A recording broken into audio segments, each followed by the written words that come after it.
Committee meeting, which, due to government advice to the public to practice social distancing, will be held virtually, with committee members and officers accessing the meeting from remote locations. The meeting is being recorded and will be available via the Council's website to be viewed subsequently. Please can everyone ensure that all mobile phones are switched off or to silent mode. Members will have received an electronic copy of the agenda on Friday the 1st of October, and for the record, the agenda can be viewed on the Council's website. Members and officers will be speaking at various points during the meeting, and those speaking may switch their cameras on at that point. But I would ask, with the exception of myself as chair, that all as chairperson, at all other times that you can keep your cameras and microphones switched off, as this will help to minimise background noise and interference and to ensure the connection remains as stable as possible. Officers from the Scrutiny will be supporting the meeting and will be monitoring the use of microphones throughout the meeting, and where necessary will mute those being used. If any members wish to speak, to raise a point or question, they should click on the raise hand button. Please do not use the instant messaging chat to answer any enter questions or comments. I'll now ask the Scrutiny officer to announce the names of the councillors in attendance at the meeting. Thank you, Lucy. Thank you, Chair. So the members of the committee in attendance are Councillor John Paul Blundell, Councillor Jane Gebby, Councillor Ross Penhall-Thomas, yourself, Chair, Councillor Kay Rawlins, Councillor Rod Shaw, Councillor John Spanswick, Councillor Tim Thomas, Councillor Alex Williams and Councillor Amanda Williams.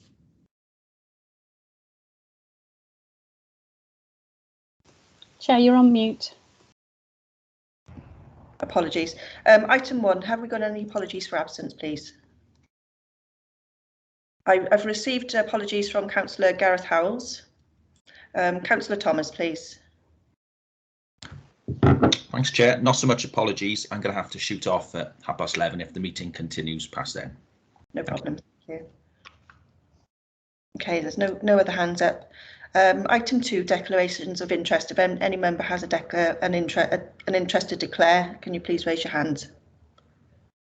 No, nothing. Okay, item 3 is approval of the minutes of the meeting held. This is on the 5th of July, not the last meeting, but the prior one. Please, could I have a mover and a seconder for each set of the minutes? Moved. Second. Thank you very much, both. Moving on to item 4 is the future service delivery model. I'll ask the officer to present the report. I think it's Mark. Hi, Mark. Thank you.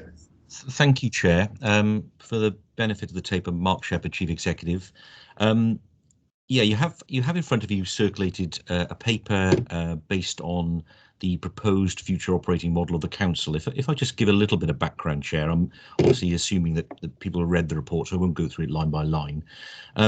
Obviously, what we have here is a paper that is based on a similar paper that went to scrutiny on the 14th September, and it sets out in some detail obviously the challenges that all local authorities, indeed public service organisations and probably all organisations are facing as we emerge into the recovery phase of the pandemic, but also to be more positive, also talks about the potential opportunities, really, about embracing some of the changes that have come about over the last 18 months and trying to embed those so that we end up with a fit for purpose model for the authority moving forward that most importantly still delivers effective services to the public, but obviously also realises some of the benefits that are set out in the report around work-life balance, staff well-being, increased productivity, lower carbon footprint, etc., etc. So that's the context of the report. As I say, I think it's probably also important that people recognise that this isn't a Bridgend issue. This is something that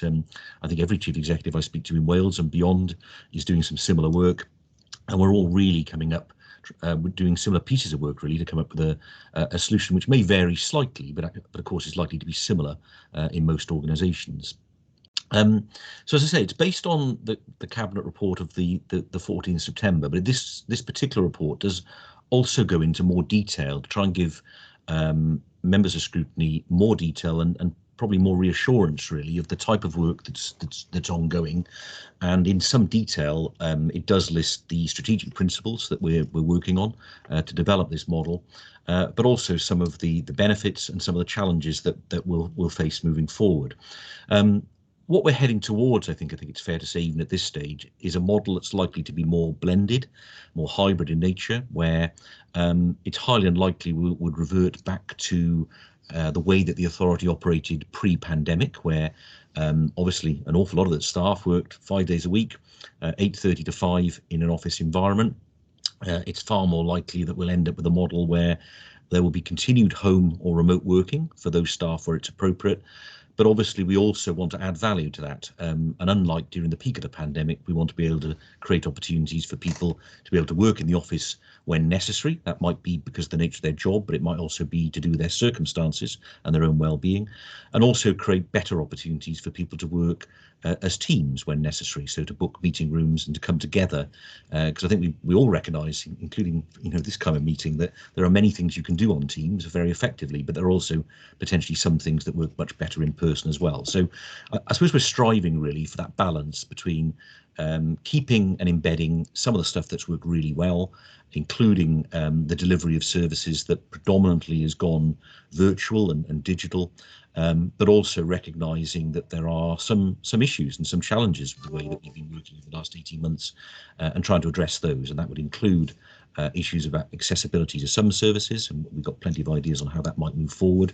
For example, we might think in due course that we might create hubs around the county borough, potentially based in libraries, for example, where people can access council services in a different way to the way they've done historically. But I think we also need to recognise that in surveys, an awful lot of our population like the fact that they can access services digitally and online, and therefore we need to keep that, as well as understanding that there are some people, perhaps in some cases some of our older population, that need some assistance and some help in order to access our services effectively. So that's a really important part of what we're doing as well. So I said the report, I hope, to some extent reassures members there's an awful lot of work going on. I think one of the things I'd want to emphasise, Chair, is that this is an enormous piece of work. It's mission critical. It's not going to be, all of the solutions are not going to be arrived at very quickly. We've set out that we know we're in an interim phase while we carry out this initial work, at least until next spring. If I'm honest, I think it'll take a lot longer than that to embed the whole of any new system, because we're talking there about potentially changes in staff terms and conditions, negotiations with trade unions. We're talking about fairly fundamental changes in our investment in IT, certainly for people to work remotely more effectively on a permanent basis. And eventually, when the model's embedded, we might get to a position where we can rationalise our office accommodation and potentially end up with a smaller office space, which of course creates savings which may need to be reinvested elsewhere. This isn't a savings programme, though. I think it's important I say that up front. It isn't a programme based on savings. It's a programme based on having an effective organisation that delivers effective services. And I think that's very much the starting point. If in due course savings fall out the end, well, of course, that's great. But I would want to emphasise that that isn't what this is about. The other thing I think I ought to emphasise is that we all know that the council is a very large and disparate organisation. I often say, we run apparently 800 different services. We employ 6,000 different staff. And I think it's important when we talk about this model that we recognise that 3,000 of our staff work in schools, and therefore a lot of what I'm saying in the report doesn't really apply in quite the same way. Similarly, then we have staff who work in some parts of social care, for example, domiciliary care, or we have staff who work in depots. And again, it's unlikely to touch them in the same way. So this is very much about being predominantly about office-based staff. And even then, you need to recognise that people have different roles which require different amounts of time together and different amounts of time in work. So it's very much a horses for courses. And the model that we're developing is very much shaped on the responses we've had from staff in the staff survey and the responses we've had from managers about how best they can do their work moving forward. So I think, Chair, as I say, recognising you've probably read the report, and I don't need to go into the huge detail. There's a lot in there. I hope that the report provokes some questions and answers. We're more than willing to answer anything that we can. I've got with me my colleagues that will hopefully pick up some of the detail in terms of some of the issues, for example, within HR as well. But it's there really, so I think it's a really interesting scrutiny topic, and it really is right at the heart of what we're doing strategically, and probably one of the most important things that we've got to do in terms of our recovery moving forward over this next year or so. So I hope that's an interesting introduction to you, Chair, but really over to you to answer any questions you may have. Thank you very much, Mark. Yeah, I've got a few questions. There's a lot of hands. There's a lot of hands that are going to go up if you bear with me very shortly, just for a short amount of time. It says on the report that you've got monthly meetings to review the progress of how things are going. I suspect the answer is no, but can councillors, of course, have access to those minutes, or is that not going to be available to us? I think we're more than happy to give you a summary of the actions that have emerged from each meeting. So just to explain that briefly, we're trying to run this as a programme board. So I chair that programme board on a monthly basis. Why I suggest that perhaps the actions are more interesting to you, because a lot of the work is done in the work streams rather than the board. But what we could probably do is bring together the various actions that are emerged and agreed each month, and that will give you a feel for the kind of things that we're looking at. And again, that will vary between some of the research and other authorities to understand how their models are working. So again, you may be aware that authorities such as Monmouthshire, for example, have operated without a main office space for 5 or 6 years. So there's clearly some learning from them. But there would be some detailed work, for example, in IT. So we're trying to understand the level of investment that might be required to properly and permanently ensure people can work effectively from home. And incidentally, that would apply to members as well as officers. So I think probably more, they're not secret in any way, but I don't think the minutes are very interesting. I think what might be more helpful is if you gave you a summary of actions, which would probably demonstrate the extent and scope of the work, really. Okay, thanks, Mark. I was just trying to save time, really, if the minutes were there already, but that would be great either way. And for this, secondly, the information that I'd like to receive in the future is the business cases, if it's possible, that set out the potential cost savings, timescales and risks. That will be very useful for us to see. I'm sorry, hopefully I'm still here. You are, Chair. Yeah, I think there's some interference, but I did hear that. Yeah, I think they will obviously emerge in due course. So we won't have those ready as such at the moment, but that's the whole basis really, is that during this interim phase, through the workstream leads, we need to create various business cases which would demonstrate really, for example, an investment requirement. But we don't make decisions on investments without properly understanding what the business case is, and as you say, potentially what the costs are, but also potentially what savings are as we move towards a different model. So again, nothing there that we wouldn't be prepared to share in due course, but that doesn't exist as yet. That will be part of the work moving forward.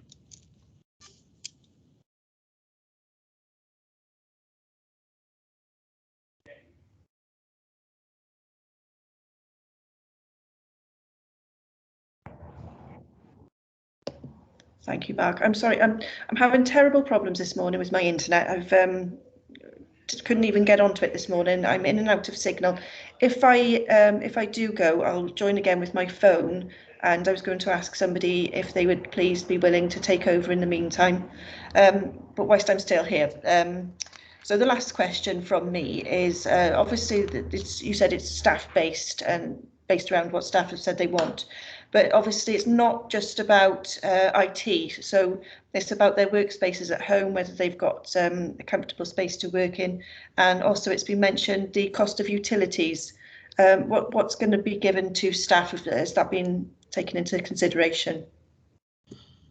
Thank you, Chair. I mean, I might ask Deb Beak, our Group Manager for HR, to come in a little bit, but I mean, I suppose what you're highlighting are some of various concerns and issues that we're going to have to work through. So firstly, in terms of staff working at home, as you're right, it's not just the IT equipment. It's about ensuring that if people are to be designated as permanent staff workers, that they have an appropriate location, desk space, etc., compliant with health and safety legislation, to do that on a permanent basis. So again, I think most organisations, because we had to react very quickly, have probably for the last 18 months to some extent not had the opportunity to perhaps address that in quite the way it would be on a permanent basis. So that's very much part of what we need to do moving forward, is once we understand which staff are going to be working at home either permanently or mostly on a permanent basis, then we'd have to make that assessment about their work areas and their workspace. I don't know anyone else, but I think the chair's just disappeared, but I'll carry on talking. In terms of the other issue the chair raised there, one of the things that Deb and her team will work through with the trade unions is, well, what does this mean moving forward in terms of staff working at home? What does that mean? Does that mean that we have to address that within their terms and conditions? You mentioned energy payments specifically, but actually it's just I think it's understanding the full picture, because I think there, of course, on the one hand there are savings to staff in terms of commuting costs, car parking costs, depreciation costs on their cars, etc. On the other hand, of course, as you've indicated, there are potentially additional costs. So I don't know, Deb, whether you might want to come in on that just to explain potentially how that might come forward. Okay, thank you. For the purpose of recording, I'm Deborah Beat, Group Manager, HR OD. Thank you, Mark. Thank you, Chair. As Mark has indicated, that this really is a huge piece of work for us to do. And whilst throughout the pandemic, we've been having ongoing discussions with the trade unions in terms of the temporary and interim arrangements that we've got in place. And I'd like to think that we've successfully worked through the issues that have presented there and done our very best to keep staff safe and have due regard to their health and well-being whilst working at home. We've acknowledged with the trade unions that we've not had the opportunity to properly sit down and concentrate solely on the future. And what I've proposed to them is that we meet monthly, separately with this agenda item only, because it is such a big agenda for us to work through. And I know Mark is committed to attend those discussions as and when needed. There's a whole package of things that fit within there that I think you were referring to, Chair, in terms of working at home. The priority has to be, again, about staff working safely.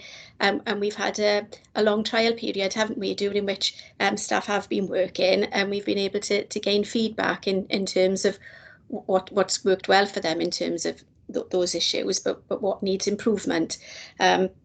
And I think probably some people will feel that there's been a sense of making do, whilst others have perhaps had all the equipment and needs that they've wanted, but that window remains open if people need anything in order to work safely at home. But these are the things that we need to work through and have clear plans in place for that future working model. We haven't got a draft policy in place at the moment. We've got lots of learning from our own experiences, from others, good practice, and we also need to take account of existing terms and conditions and employment legislation as well. So I haven't got the answers you were looking for, but they are very much in our planning in terms of needing to address those things. So it is about any home working allowance payments, what we're going to do around flexible working, travelling expenses, etc. And all of that has to be led in some way. Whilst we do want to very much take into account the staff's wishes and needs, it also has to fit the service delivery model. And we acknowledge throughout, and I think the report acknowledges that those models will vary from service to service as well. So quite a challenge ahead for us.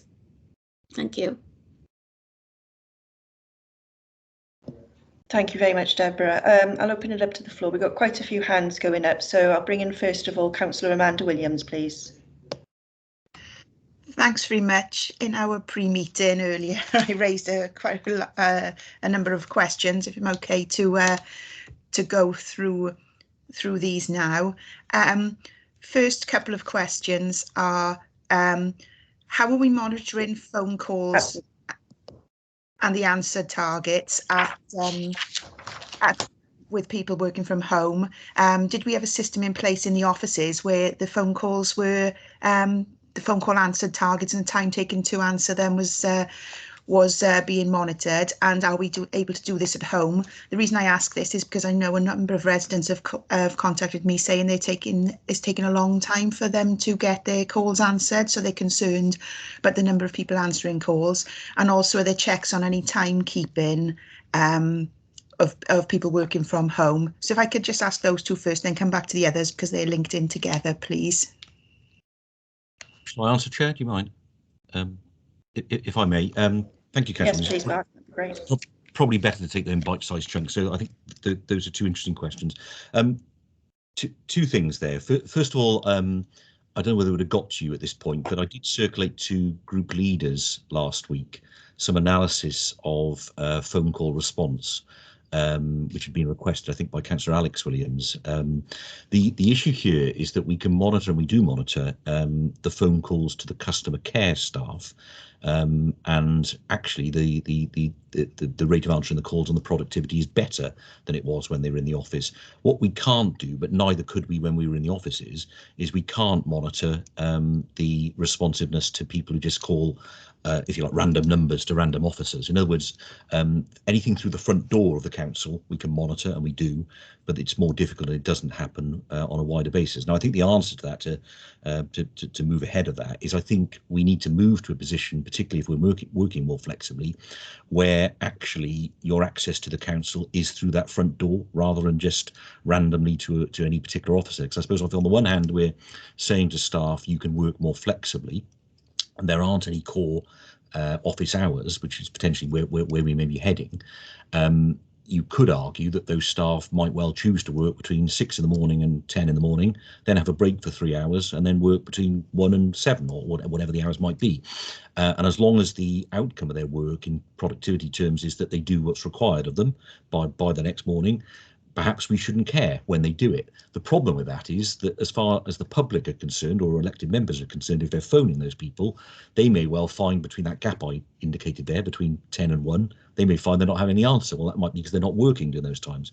So I think the two things go together here. We have to have a system where your access to the council through telephone calls has to come through the front desk, really. And in that way, it can be controlled and managed and monitored in a way that we can't if you're randomly phoning someone from planning or from highways or from, you know, whatever service it might be.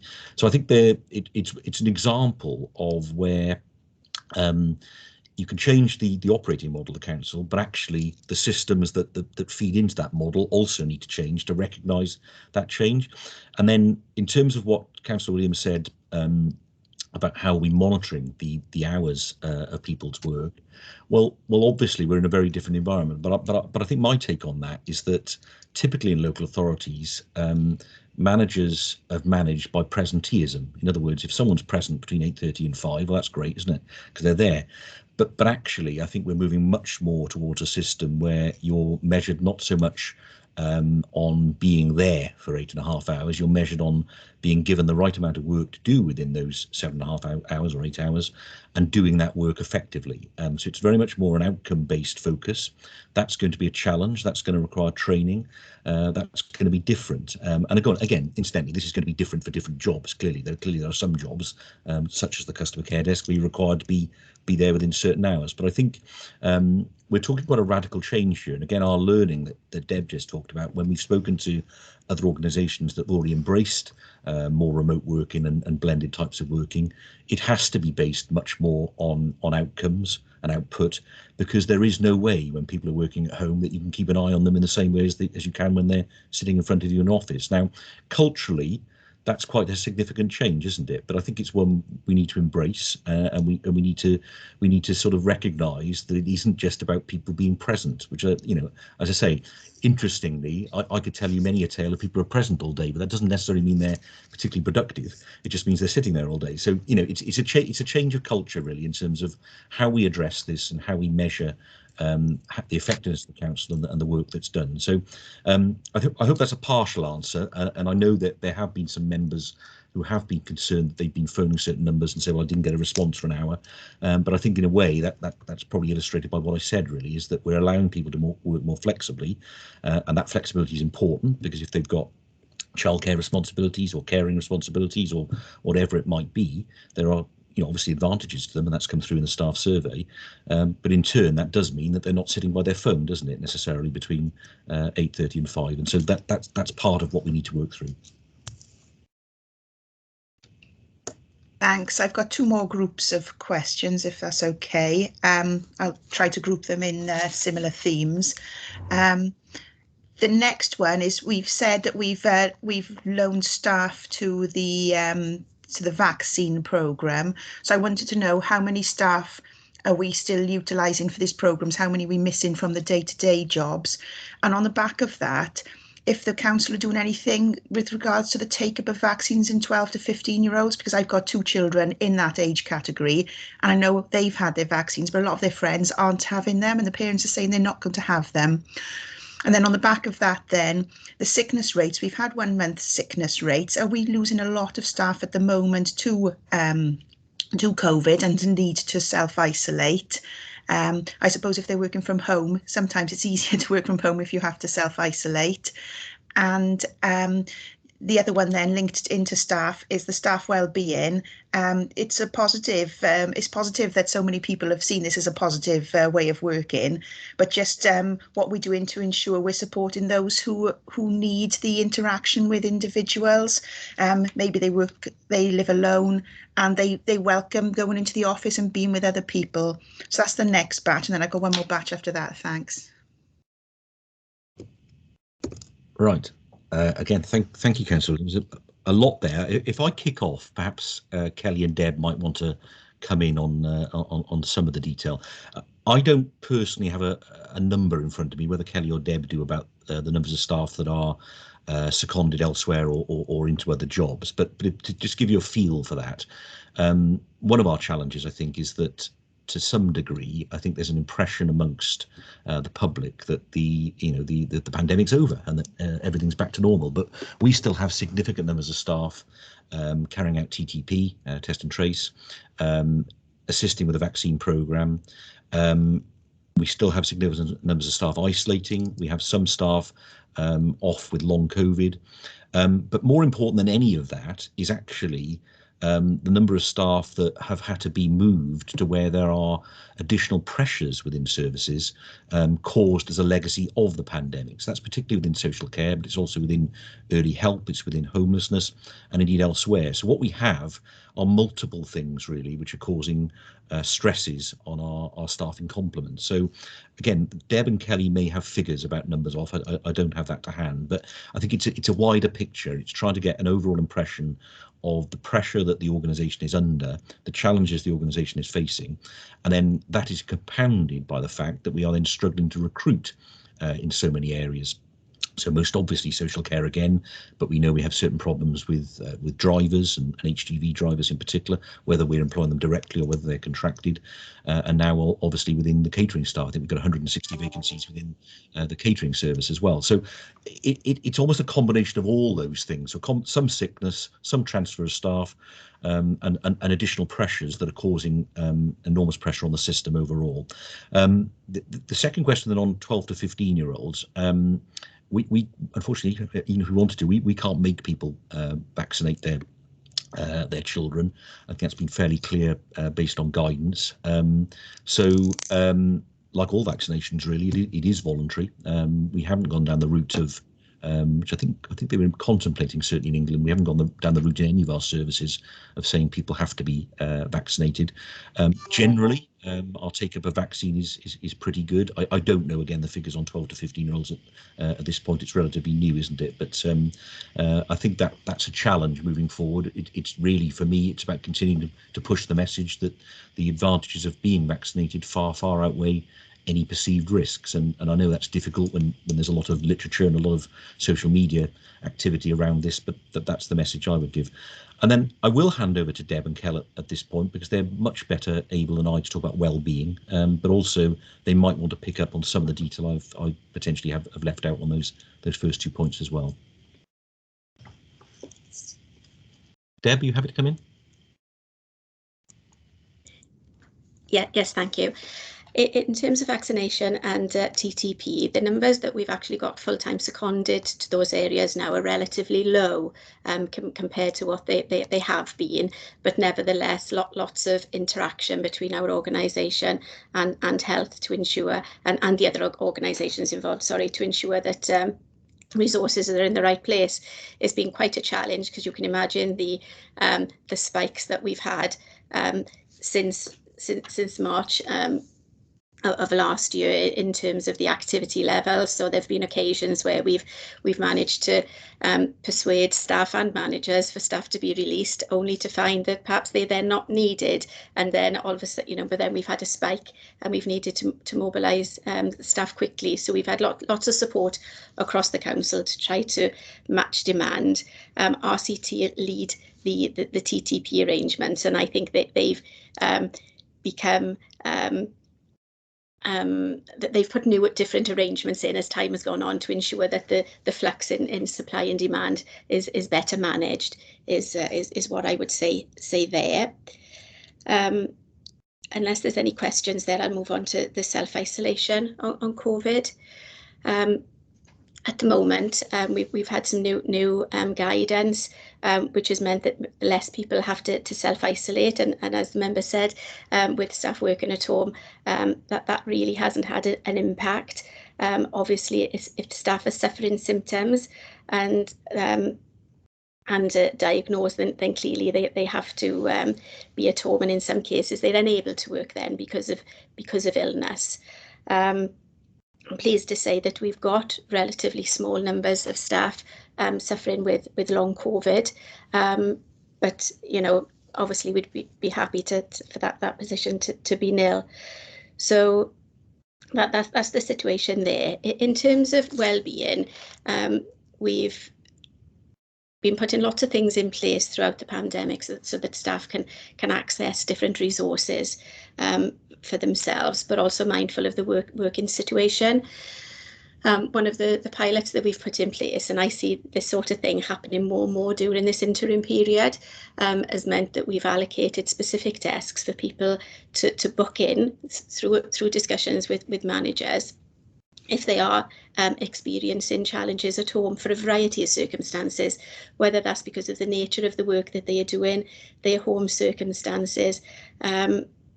But obviously we need to just keep an eye on that, because what we don't want is a free-for-all and everyone coming back in when there isn't that specific need, because that might go against the models that we are planning. It does need some coordination, and lots of that is about ensuring that the staff that are in offices are able to work in a safe and secure way.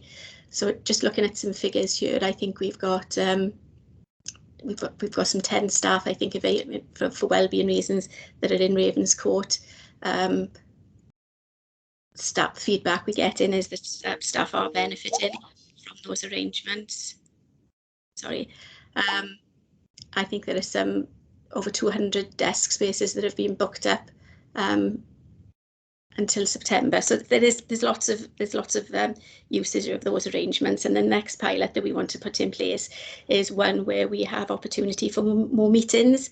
So whilst that can't be every meeting, because we certainly wouldn't have the capacity to manage that in a safe way, but if there's something happening that's a bit different, perhaps a workshop that needs to be held, or even in my service where we offer training, and training is of a wellbeing nature, then perhaps some of those sessions need to be more in person. So we need to look at ways that we can achieve those opportunities for people to come together, but again, in a safe way.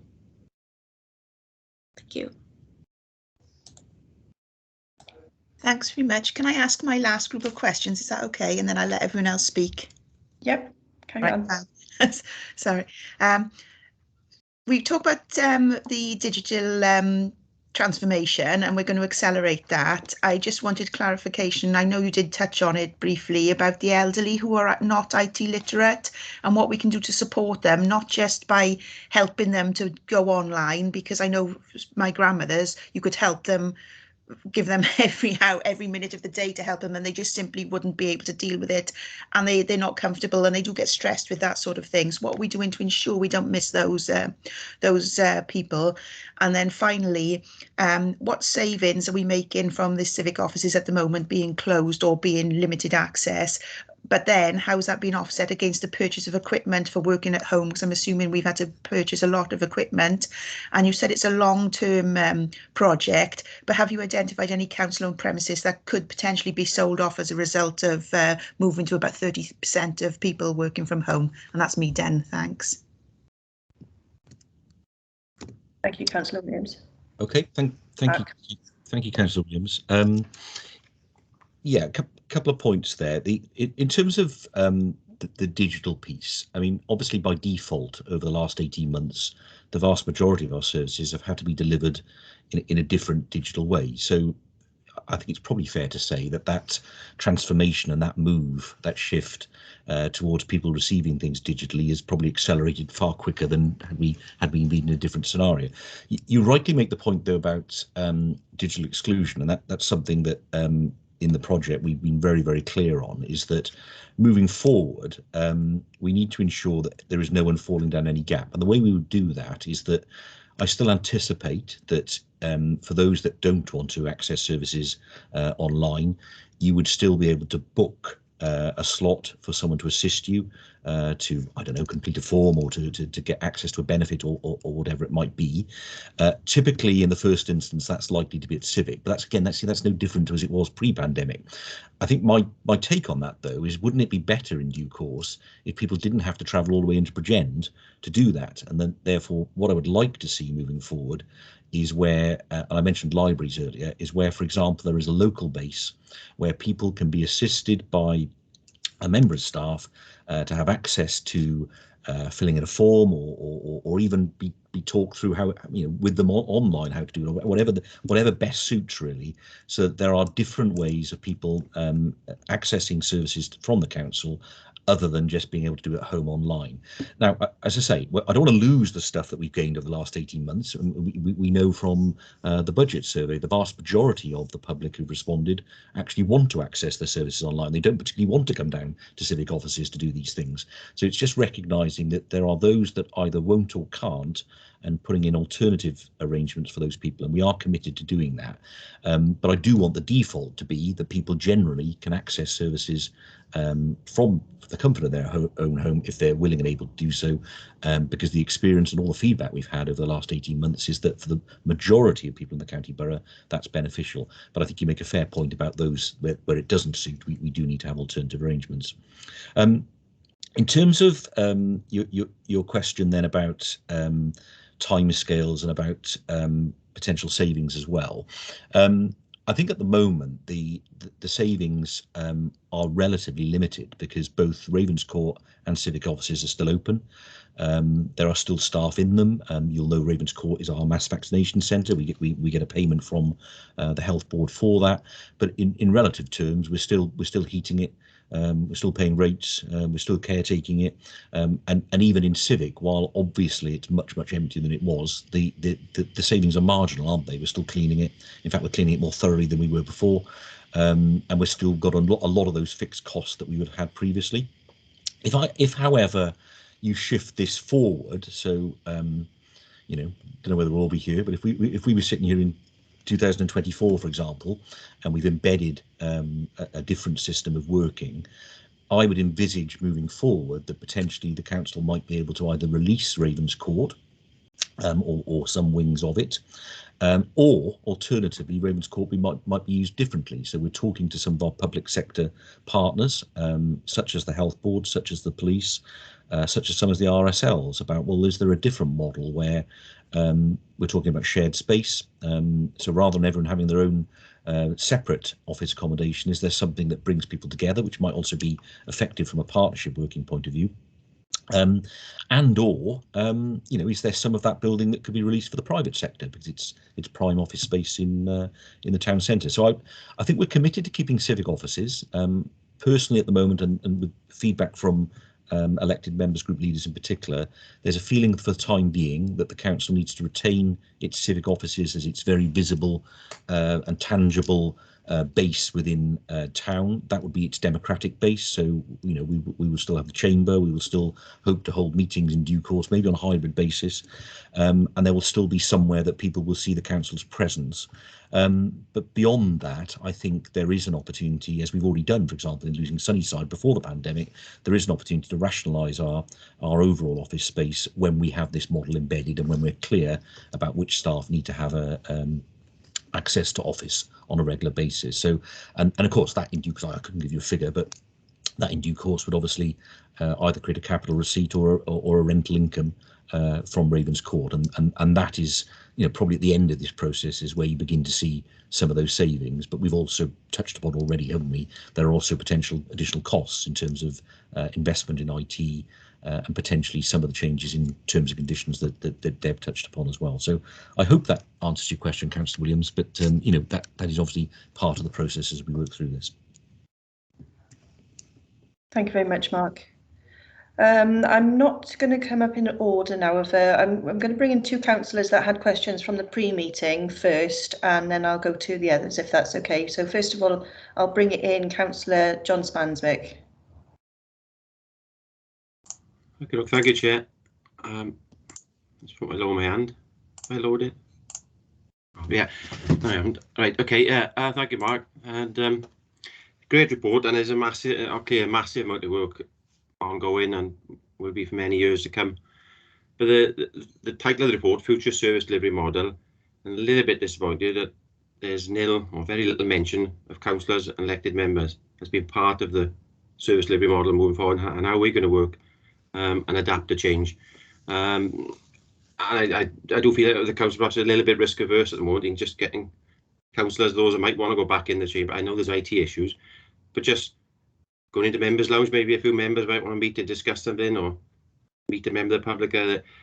I feel there's things that could be happening sooner, perhaps for members, just to get back and perhaps lead the way and show that, you know, normality can resume in some sort of shape or fashion. But there's no mention, very little mention of that in this report, and I feel that perhaps should be part of it, as elected members are part of the council and what we do. The other part which has come to be, since we've been going through the report now, I feel that maybe a danger of creating a two-tier workforce, not intentionally, but it was mentioned early on about those perhaps depot staff, care worker staff, those people out there doing the sort of hands-on work. I know it's very difficult operationally for them to have, they can't work from home obviously, but there is possibly a danger of creating this two-tier where we'll have those with all the flexible benefits and people who've got caring responsibilities or childcare responsibilities. It'll work well for them. But what about all those that can't take advantage of the flexible working? They could feel disadvantaged, and will probably feel disadvantaged. And I'm not sure what the answer is, but there's a possible danger there of creating this almost back to the blue collar, white collar sort of feeling, and not good.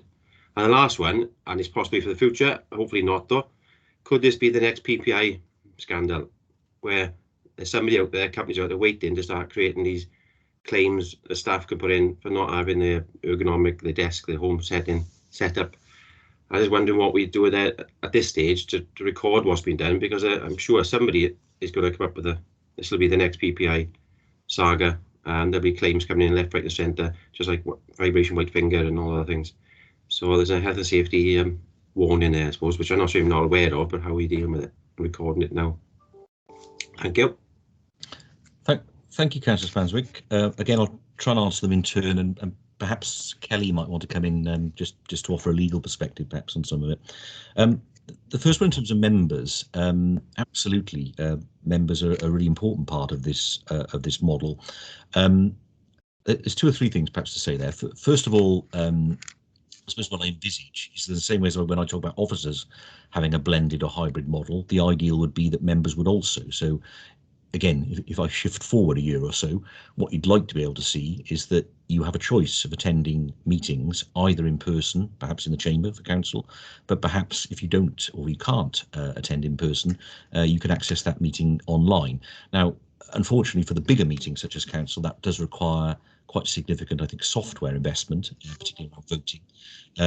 And we're not quite there yet, but we're already, and Kelly can perhaps talk about this, we're already running some initial pilots. I think the Standards Committee was the first one the other day, where we're just trying to see how that might work in terms of having some people in the committee rooms and some people at home.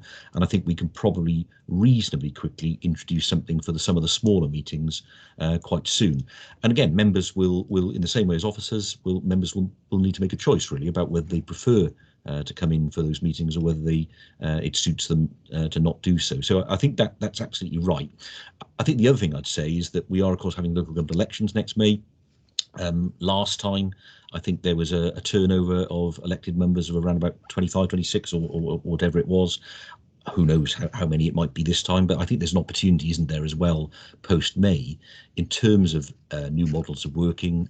So one of the things members may be aware of, we're developing a member portal in the same way as I'm talking about the public accessing lots of information online.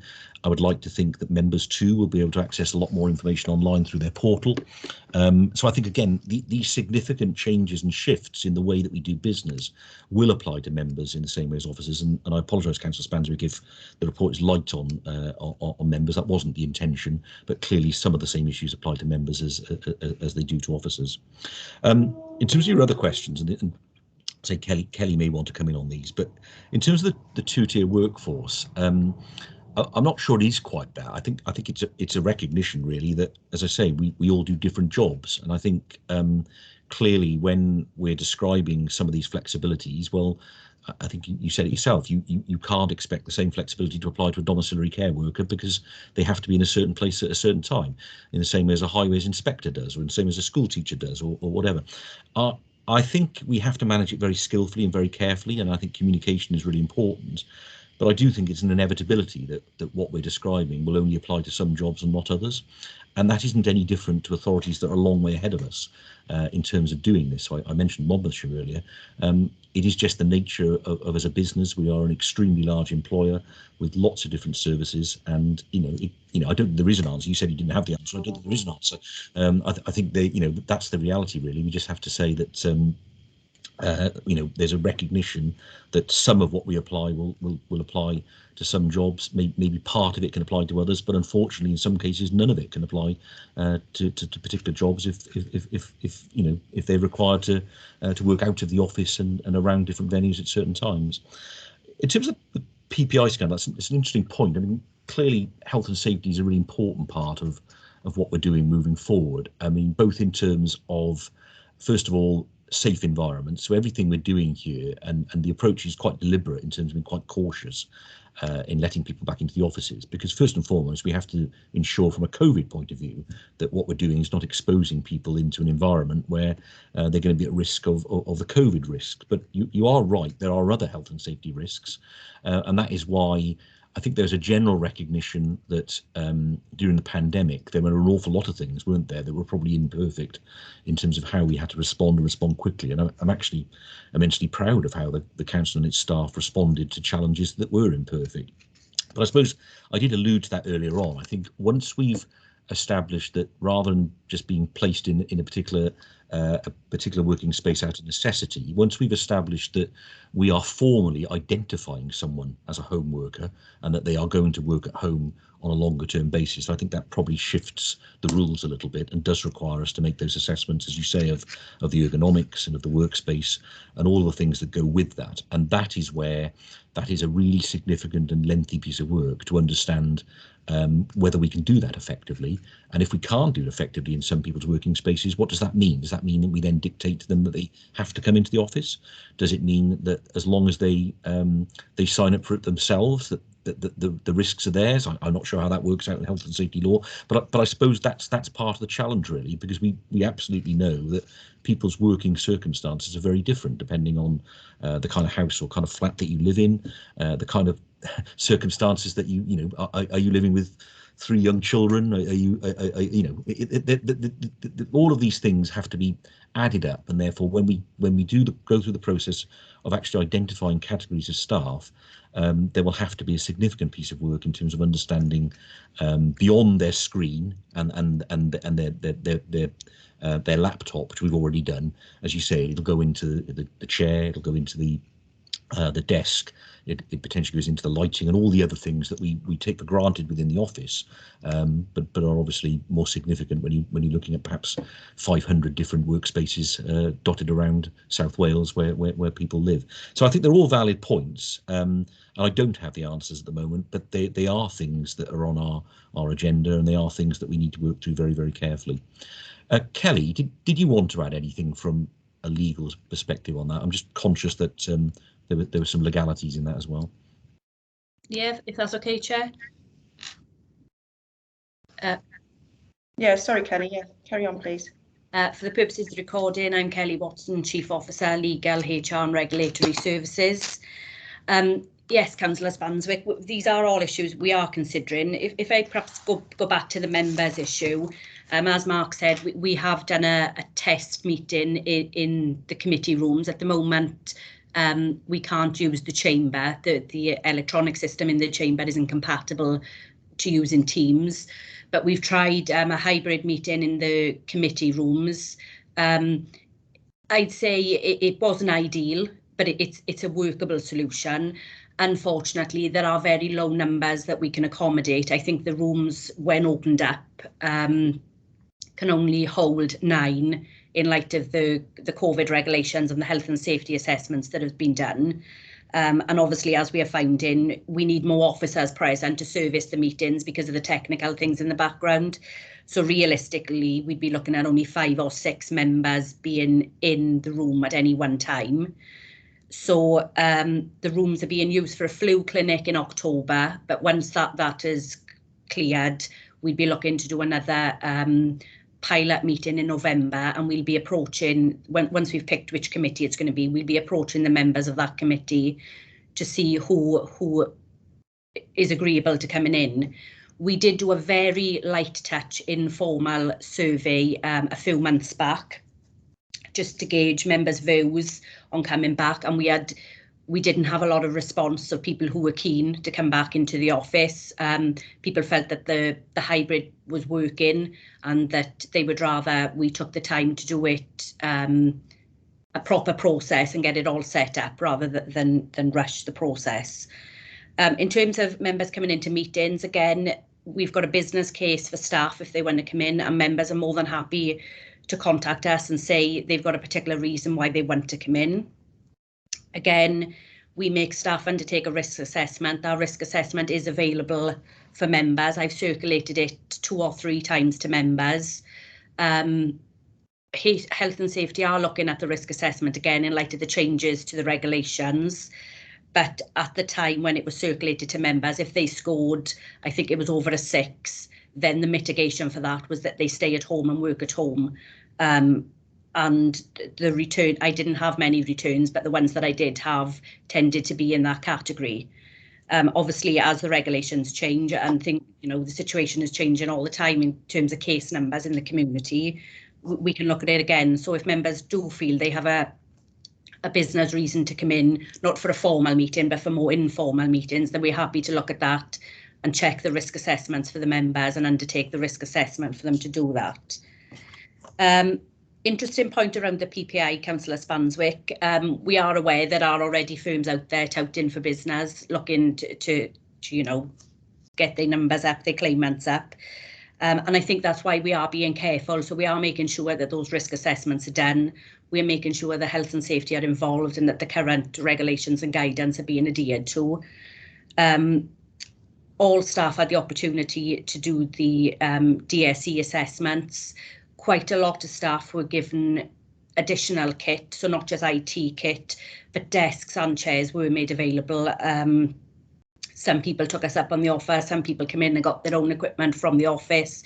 So, if we go up to level 4, there's a number of chairs missing because staff come in and we're allowed to take their equipment and their laptop risers and various things home with them. So we are aware that the PPI lawyers are knocking on people's doors, and we're doing all we can, really. As Mark said, it's a ever-changing situation, and we know we've got to keep on top of it and keep reminding people to do the assessments to keep themselves safe, but also because we've got a duty of care to make sure that our staff and our members are safe as well.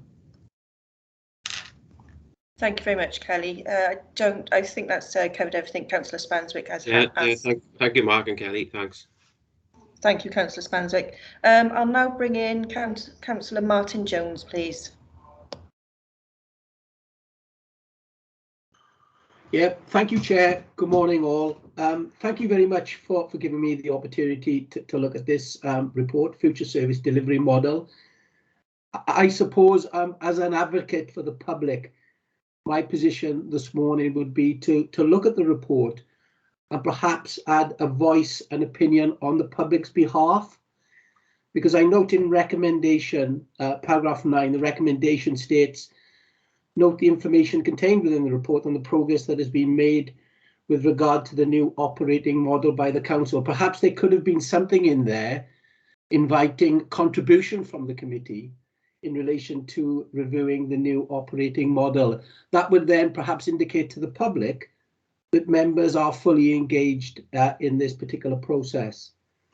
A lot of the issues that I wanted to raise this morning have already been addressed by other councillors. But if I may just add, before we move on, can we just look at the present? Can we look at perhaps what we are good at the moment in terms of our service delivery? And how can we maintain that? What are we not so good at?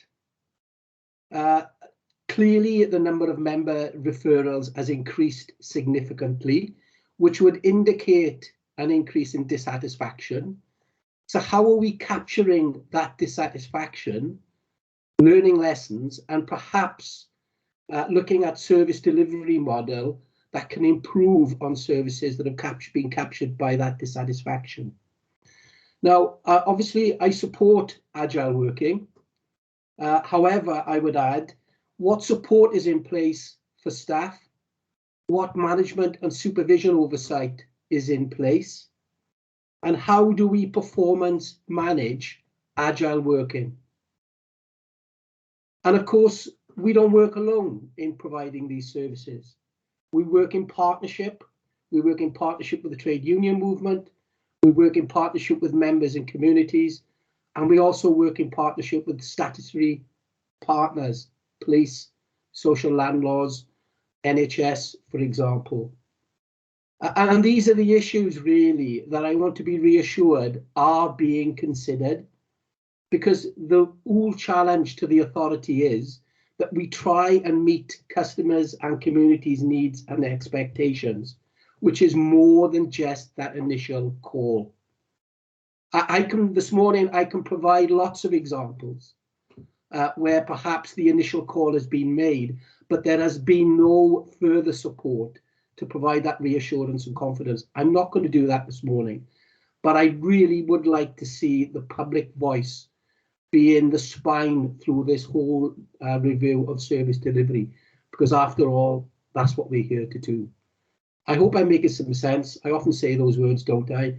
But my role obviously is as a public advocate, and I take that position very, very seriously, especially when we're looking to change future service delivery. Thank you, Chair. Thank you, Councillor Jones. That ties in with something that was brought up in the pre-meeting, Mark. A couple of the councillors have mentioned that the referrals that they're putting in are very delayed. The answers are taking some time to come back, and others have said that we're holding on the phone for quite some time as well before we can get answers. So perhaps you can comment on that. Yeah, again, there was a fair bit there in Councillor Jones's question, so thank you for that, Councillor Jones. I think the first thing I'd want to do, and perhaps I didn't do this adequately at the beginning, is emphasise that the overriding principle in any operating model is around being customer focused and meeting customer needs and being service led. So if I deliberately exaggerate, just because a group of staff quite fancy working from home, if that leads to very poor service outcomes, well, clearly we're not going to accept that. So it absolutely, the first principle is, well, does this work for the public? Does it allow us to deliver effective public services? And that's the overriding principle of all of this. So if I didn't make that clear at the beginning, I think it's important I do make that clear now. In terms of public engagement, I think members do have an incredibly important role within that, because you're closest to them in terms of getting feedback on a day-to-day basis about what's working well and what isn't. We do have other methodologies as well. You'll know through the budget consultation that we've asked questions previously, last year's budget consultation, for example, about digital services. And I indicated earlier that the vast majority of the public have supported that move. So we are being informed and shaped by some of those responses. But I do also see, moving forward, when we're a little clearer ourselves about what the model might look like, that we will need to again engage the public properly and say, look, this is what we intend doing. You know, what do you feel about it? And again, from that feedback, you can envisage that we might further amend and shape that model based on that customer feedback. So I think, again, just to reassure you, that engagement with the public is absolutely crucial. So one end of it is engagement with staff and engagement with trade unions, and we're doing plenty of that. The other end of it is the engagement with the public, when we have something more solid to go to them with and say, look, how does this work for you, and how do you think this will work moving forward? And so I wanted to reassure you on in that regard.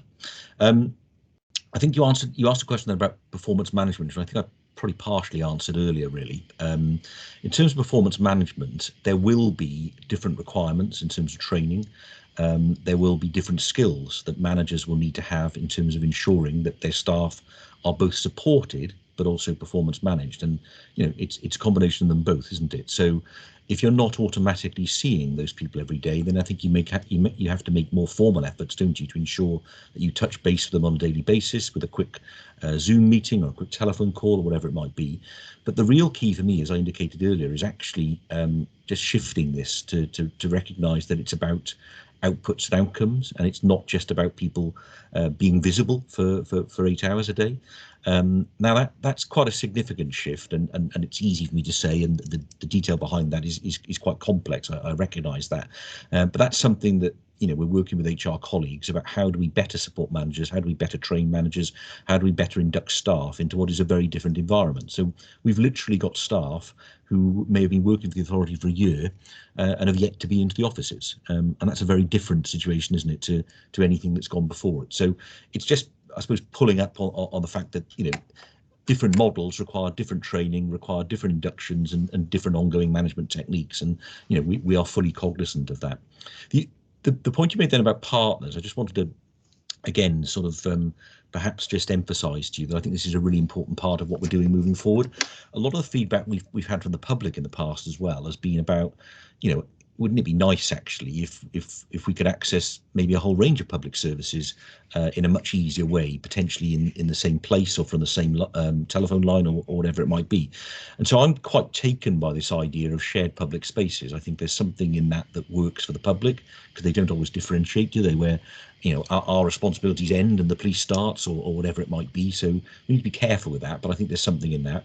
And the other thing, Councillor Jones, I didn't mention earlier, which perhaps I should have, is that I've also had some very interesting preliminary conversations with other local authorities about how does this work on a reciprocal basis. So we will have people who live in Bridgend who work for Cardiff and Swansea. Similarly, we will have people who work for Bridgend, you know, who live the other way around. So is there something that if I live in Cardiff, rather than travelling to Bridgend each day, can I access services and can I work in a base in Cardiff? Or similarly, someone who works for Cardiff, can they work in Bridgend and still have access to the IT system, to Cardiff systems? Now, early days, and I don't want to create a level of complexity which isn't the immediate priority, but I do think that work with partners is a really important part of what will come moving forward. But my final comment, Councillor Jones, I think you made the most important comment at the beginning is, you know, we only exist to deliver services for the public and to do that effectively. And I wouldn't want anyone to think that this is anything other than a customer-focused, customer-led change. and if it happens along the way, of course, to improve the work-life balance and the well-being of our staff, well, that's great, isn't it? Because frankly, as well, if we don't do that, then, and all our competitors are, then we're going to be non-competitive in the marketplace, aren't we? If everyone else has got agile policies and we haven't, then that puts us at a disadvantage. So there are benefits to our staff, and there are many other environmental and social benefits that I've outlined. But first and foremost, this is about delivering effective public services, and I think it's a very good point that you made. Thank you. Could I just come in there, Chair, please? Yeah, thank you, Mark. And I am reassured, I have to say, with where you're coming from. And I often sit in meetings with corporate management board representatives, yourself and directors, and I'm always reassured and buoyant and feel, yes, we're on the right track. But I think the big challenge is the line of sight from you to the bottom, to the persons who are actually at the coalface, and ensuring that they share the same values, the same focus and motivation as yourself. And that's going to be a challenge in itself. You probably won't have the answer to that now, and I wouldn't expect you to have the answer to that. But from a public perspective, it would be very remiss of me, again, if I didn't say, yes, we listen to what you have to say. We support what you have to say. But your challenge is to ensure that everybody at the coalface of providing public services for Bridgend County Borough Council share your values, share your vision, and share your focus. And perhaps that is something that we can monitor from this day in. If I may come back, Chair, because I inadvertently neglected, it wasn't deliberate at all, to answer your very important query about referrals, and the fact members were finding that in some cases that we were being unresponsive. And I think first and foremost, because of course I never condone that. I do think, though, and I've said this elsewhere, that we are, I think we are particularly challenged at the moment by a set of circumstances, almost a perfect storm, really, where I said earlier that one of the challenges is that the public, and perhaps to some extent some elected members, think that we're back to normal. And someone used the word normal earlier. Well, what does normal look like now? What I know is it doesn't look like it did in March 2020, and it won't. So one of the challenges we have at the moment is, as an organisation, we have increased demand in an enormous number of our services, most particularly, as I say, social care, but also homelessness, early help, and a range of others. We have a perfect storm in terms of elections next year, quite understandably. Elected members want to be re-elected, and there is undoubtedly an increased demand about a whole range of community issues that people want to see resolved quickly, and they want to see certainly resolved before next May. We have huge issues with recruitment and retention at the moment. Again, patchy, not everywhere across the organisation, but I'm not in any way going to get political about this, but certainly in our lower grade jobs, there is huge competition. We are losing people to hospitality, we are losing people to shops and retail, and therefore we have enormous issues in filling some of our jobs in things like schools catering and domiciliary care. And we have a plethora of new responsibilities that's come forward through legislation through the Welsh Government. Now, none of that is an excuse, because ultimately we need to find different ways of organising ourselves to be more responsive and to deal with the things that you find important. But unfortunately, we are a little bit of an oil tanker, aren't we, in terms of moving from position A to position B and putting our resources in the right places. At the moment, most of our resources have been prioritised to those services that are focused on public health and are the things that have been inevitably being prioritised during the pandemic. And it does mean that we're getting a degree of frustration about some of the other services, particularly in some of the visible services, I think it's fair to say, in communities where perhaps there hasn't been that same level of investment and focus. And I think that's not necessary for now, but I think that's a really important conversation we need to have with members moving forward, because the local authority can do many things and it does most things very well. But what it can't do is everything, and that's the challenge, I think. So the solutions are probably quite complex, but I want to reassure you that there are significant efforts being made at the moment to try and get underneath the issues that we're finding, particularly with the referral system. But again, the amount of referrals has increased enormously. I think I provided some stats at one council meeting that we were having over 1,000 more referrals a year, but we don't have any additional resource to deal with the referrals. We just literally have to constantly reply to them. And the referral system itself is an industry, hence we're trying to change the process around that as well, because I think there's something there that has to get into more self-help, where a lot of the answers are available to members in a different way, so that we don't have to tie up officer time in terms of responding to them.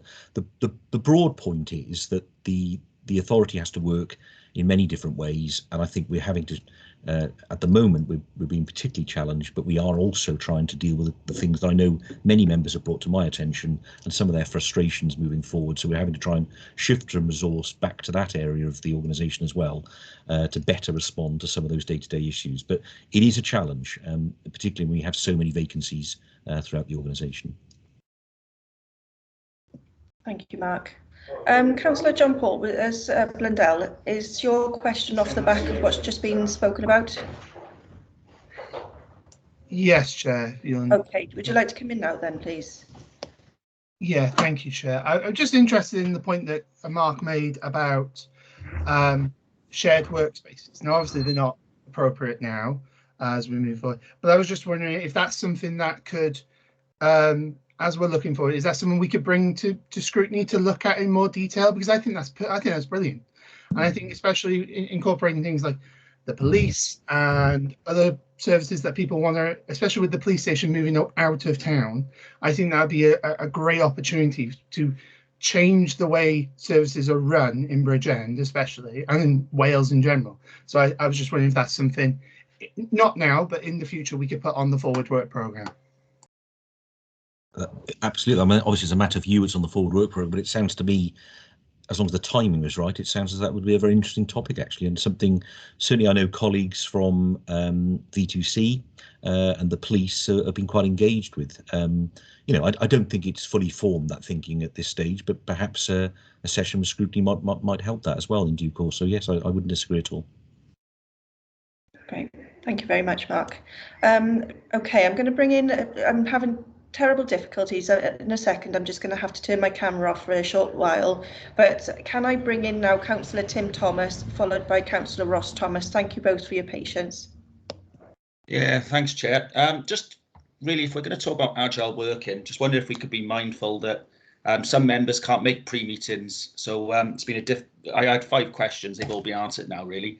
But with that in mind, then, really, does Mark think this might be a useful opportunity to actually look at the way look at councillors' meetings as well? So, for example, we had full council, I think, that went well into 7 p.m.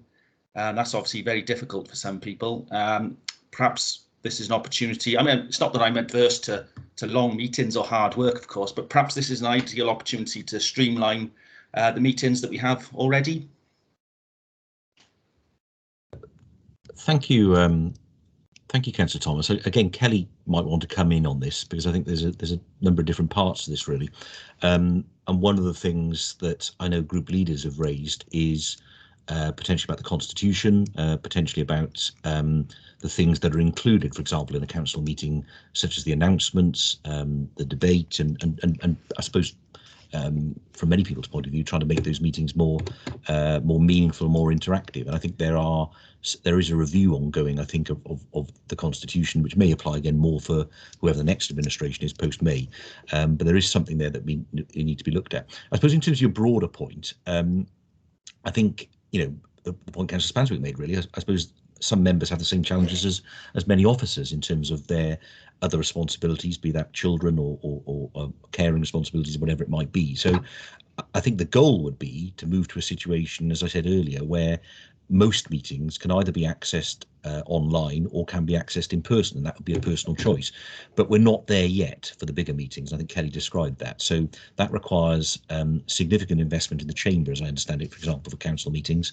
But that would be, you know, for me, that would be a modern 21st century solution, where if it's inconvenient for you to attend a meeting in person, that you can do so from home. You can still participate fully. You can still vote as appropriate, but you don't always have to come in. And I totally get that doesn't suit to all members. So the alternative is, yes, you come into the meeting and you attend as you always have done. So that's where we'd like to get to. In terms of the length of meetings, to some extent, I don't really fully control that. I mean, that's within the gift, isn't it, of the level of the debate and the length of the debate. But Kelly, you might want to come in more broadly about, you know, how we can perhaps manage those meetings in a slightly different way. Thanks, Mark. Yeah, I think Mark has covered most of the main points, really. We are working, as I've said, we are working towards the hybrid solution, and then it'll be a matter of members choosing for themselves whether it's more convenient for them to be in the building or at home. You know, I appreciate that last month's council meeting was particularly long. I've got children myself. They come home halfway through the meeting and then wonder why I'm still, you know, sat upstairs for the next 3 hours, really. So I appreciate it's difficult for all 60 people who are on the call. I will be sending an email to all members when the agenda goes out next week, just with a few points to try and make the process a little bit smoother in terms of when you're allowed into the meeting, people giving their apologies, people arriving in the meeting and not telling the chair or democratic services that they've arrived or that they're leaving. So that email will be going out next week with some clarification. As Mark said, you know, the length of the meeting is really in members' hands. We are trying to be an open and transparent organisation. We want the public to be engaged with what we're doing. And, you know, if members have an item like this item, we've spoken for well over an hour, because it is important to members and it's important to the public. So as officers, we don't want to quash that debate. You need to debate it for as long as you feel is appropriate. I think, you know, Councillor Spanswick is in this meeting as the chair. I think he's doing the appropriate thing. He's putting in breaks where needed. But we have to allow the agenda to take its course. Obviously, moving forward, as Mark said, I am sitting on a national group where we're looking to review the Constitution. There are some requirements in the new legislation, which means we have to have a Constitution that's fit for purpose, so it's been reviewed nationally, but we also have to have sort of an easy read guide to the Constitution. So there's work ongoing to develop those 2 documents, and they'll be coming then with a view for them being in place by May.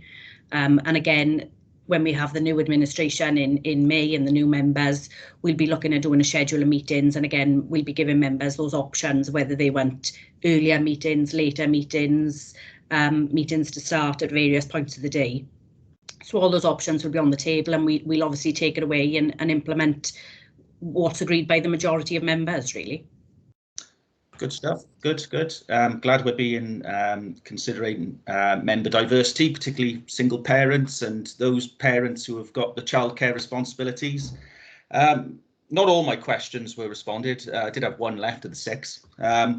But just going back to Mark's quite interesting point about officers being able to log in to other councils' computers. So say, for example, if you lived in Cardiff, you could log into the City and County of Cardiff's computers. So I think that's a really interesting point. I just wondered if there has been any conversations with for example, the Welsh Local Government Association in that sort of area of work. Secondly, many years ago, I used to work for Neath Talbot Council, and living in Bridgend as well, of course. I was quite interested by the number of people who actually commuted in to Neath Talbot, myself being one of them. Lots of people from Bridgend, Swansea, Carmarthenshire. What I'm trying to get at here is the true nature that this could save carbon emissions, particularly on our trunk roads and main roads. What is the profile of our officers? Is it a similar picture whereby lots of people commute from neighbouring authorities? Okay, thank you, Councillor Thomas. On the second issue there, I don't know whether anyone will have the stats to hand.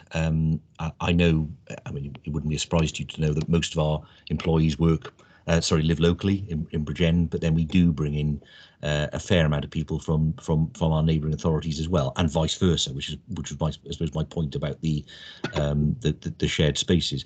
I should emphasise that, and I'm probably at this very moment receiving threatening emails from our IT department, that my suggestion was rather utopian. I mean, I don't think we're at the point yet where we can open up shared spaces and access each other's IT systems, and I'm sure that would require a bit of work between the relevant IT departments. But equally, it can't be beyond the wit of man either, can it? In terms of trying to come up with a solution moving forward that would work in that way. But we're not there yet, and I should emphasise that. That was probably something that I threw in as a vision, and something I'd like to see moving forward. But there are many other more pressing priorities, I think, in terms of this service delivery model that we're going to have to address in the first 6 months. I don't know whether Deb, and I'm being unfair on you, I don't know whether you do know the profile of the workforce overall, but do you want to just come in on that? Thank you, Mark. Thank you, Chair. I think it's fair to say that as along our salary scale, that there's a bit of a line midpoint really, where the most people who are travelling are on the upper levels, but we can easily get that information. That's not difficult at all to present for the future, but I haven't got that information readily available. But it is something that we will be looking at in terms of expenses and the costs analysis and benefits, potential savings when we're into more detailed work around the project. Thank you very much, Deborah. Has that all answered all your questions, Councillor Thomas? Yes, thanks. Thank you. Thank you. And finally, thank you very much for your patience, Councillor Penhale-Thomas. I'll bring you in for the final question. Thank you. Yeah, many thanks, Chair, and thank you to officers as well this morning for bringing this report forward. In many ways, I think it would be the elephant in the room had this report not come forward probably around this time. Mark has already mentioned that it's not just us as a local authority, it's all 22 across Wales, right across the public sector, the third sector, and to varying degrees, I suppose, the private sector, although there's a call back to the office in some cases. I think Mark was right to call or refer to the local authority or local authorities more broadly as oil tankers. Culture change on this scale will take quite a significant amount of time to bring forward. And I guess it's a balance of suck it and see alongside continual monitoring and evaluation. It's very much the direction of travel in terms of a hybrid model of working. And certainly from my own day job, we've removed, for example, clock watching in favour of an outcomes-based approach. And of course, I'm biased. I would naturally say that it's increased productivity, it's increased morale across the board. Obviously, there are caveats to that, and I think Councillor Spanswick referred to those in terms of people having different jobs. So I have two questions today. The first one is a balance really between mental health of our employees and innovation. So a personal example, I hosted a conference in my day job Tuesday and Wednesday, and I literally had to be glued to my screen between 8 and 6. I could barely leave other than for comfort breaks.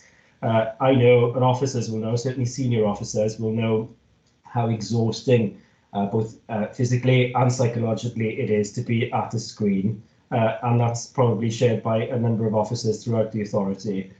So I wondered what we are doing to consider the mental health of officers. Equally, and in balance with that, I wonder, and I suppose it's posed as a question, but I'm not sure if anybody will have the answer, around ingenuity and innovation. You can't plan for innovation. If we are out of the office, those corridor conversations are not taking place, and lots of the innovative things that I thought of were over conversations at the kettle in work. It's a real thing. Innovation can't be planned for. Innovation is random, and I worry that we may lose that if we are planning meetings. I don't know if anyone has the answer to that. So that's my first question. Secondly, I'm really pleased that the report takes account of the impact on on town centres more broadly.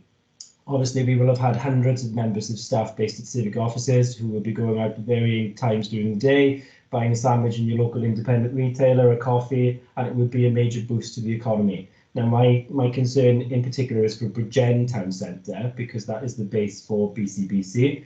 My state, for example, not being parochial, but I think would actually benefit from people home working, because we don't necessarily have a huge office base here. But I go down to the town centre and I buy a sandwich and a coffee.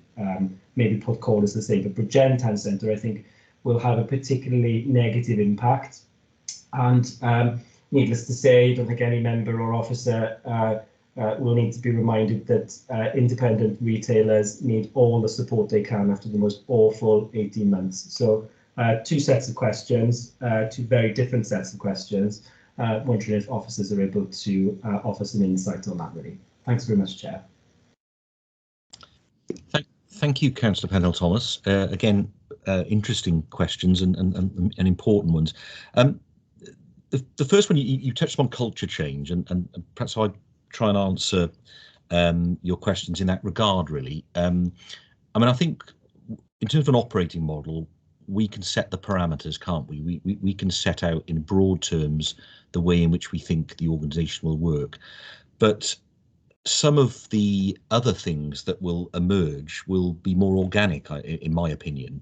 So we already have examples of teams or groups of individuals, 2 or 3 individuals, who have taken it upon themselves to meet for coffees, not in the civic offices now, but in various places throughout Bridgend or Cardiff or whatever.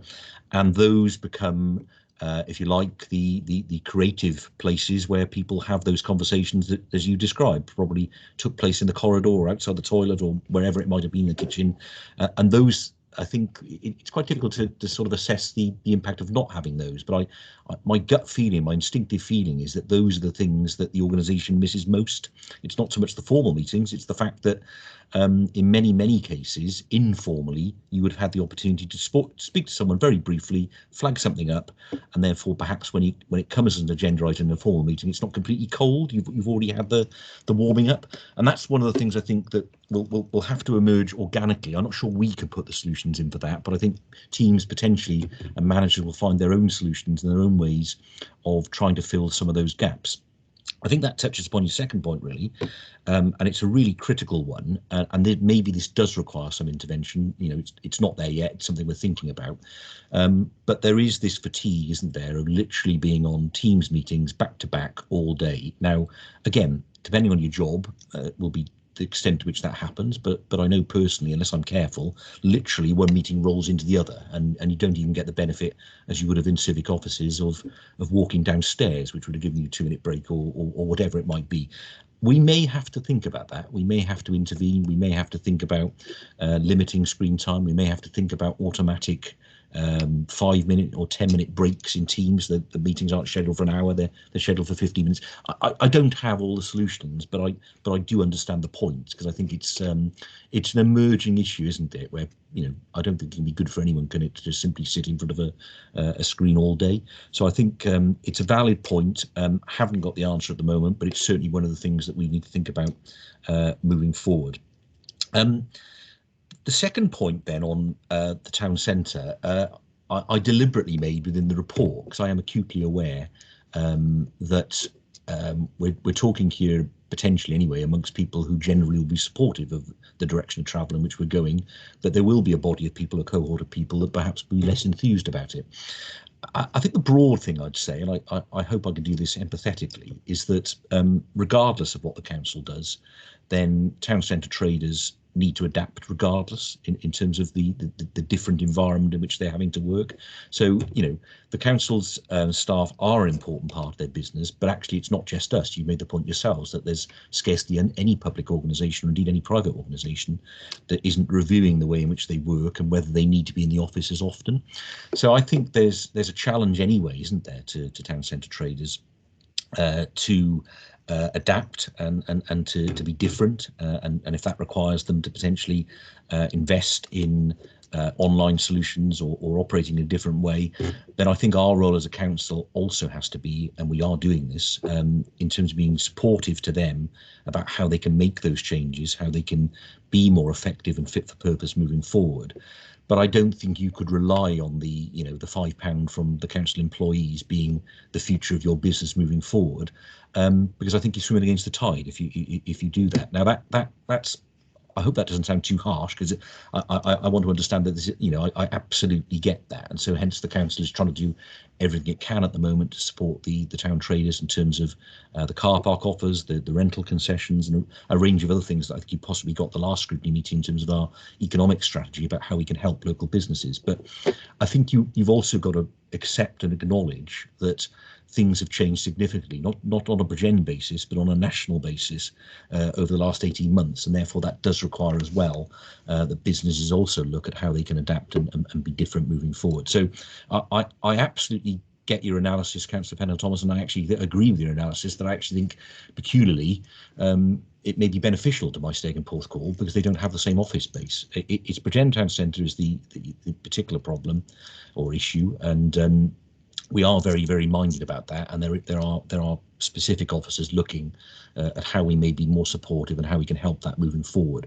But I don't think realistically, we're going to be able to say to staff and compel staff to come into the office in a way and act as they did before. In fact, I think Kelly would probably have a view on this. There's even emerging stuff coming through in legal terms that I'm not sure you will be able to make staff come in if it's against their will. So I think it's a complex piece. I want you to acknowledge that we're absolutely on it as best we can. But I do think it's not just a council responsibility. I think there has to be something here as well about how we help and support traders to operate in a different way moving forward. Thank you very much, Mark. I've got no further hands up, so can I just thank officers who are leaving us now or our invitees who are leaving us now for everything that you've provided us with this morning. I'll move. So the committee is requested to consider the recommendations of the recovery report set out in paragraph 9.1. Could I have a mover and a seconder, please? I'll move the report, Chair. Thank you. Second. Happy to second. Thank you very much. So item 5 is an update on the shared regulatory services. I'll now ask Kelly to present the report. Thank you, Chair. You'll see we've got Dave Holland with us this morning, the head of the shared regulatory services. So I'm going to hand straight over to Dave. I understand he's got a presentation and then he can talk you through the report and we can jointly take any questions you've got for us then. Thank you, Chair. Thank you. Welcome, Dave. Over to you. Thank you, Councillor. I'm going to try and use the technology to run a presentation for you, if you'd let me do it. Interesting that we've just been talking about technology and being able to work in different offices and the like. As my background betrays, right now I'm in the City Hall at Cardiff looking at the Crown Court, and I'm talking to you as Bridgend elected members.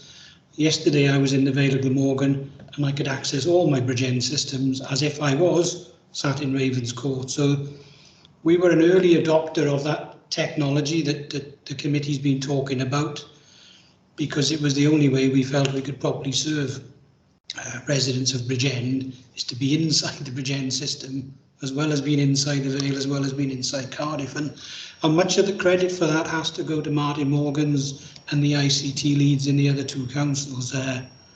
I gave them a wish list and they delivered it, in fairness. So hopefully some of what I say will tie in with some of the observations you've just had.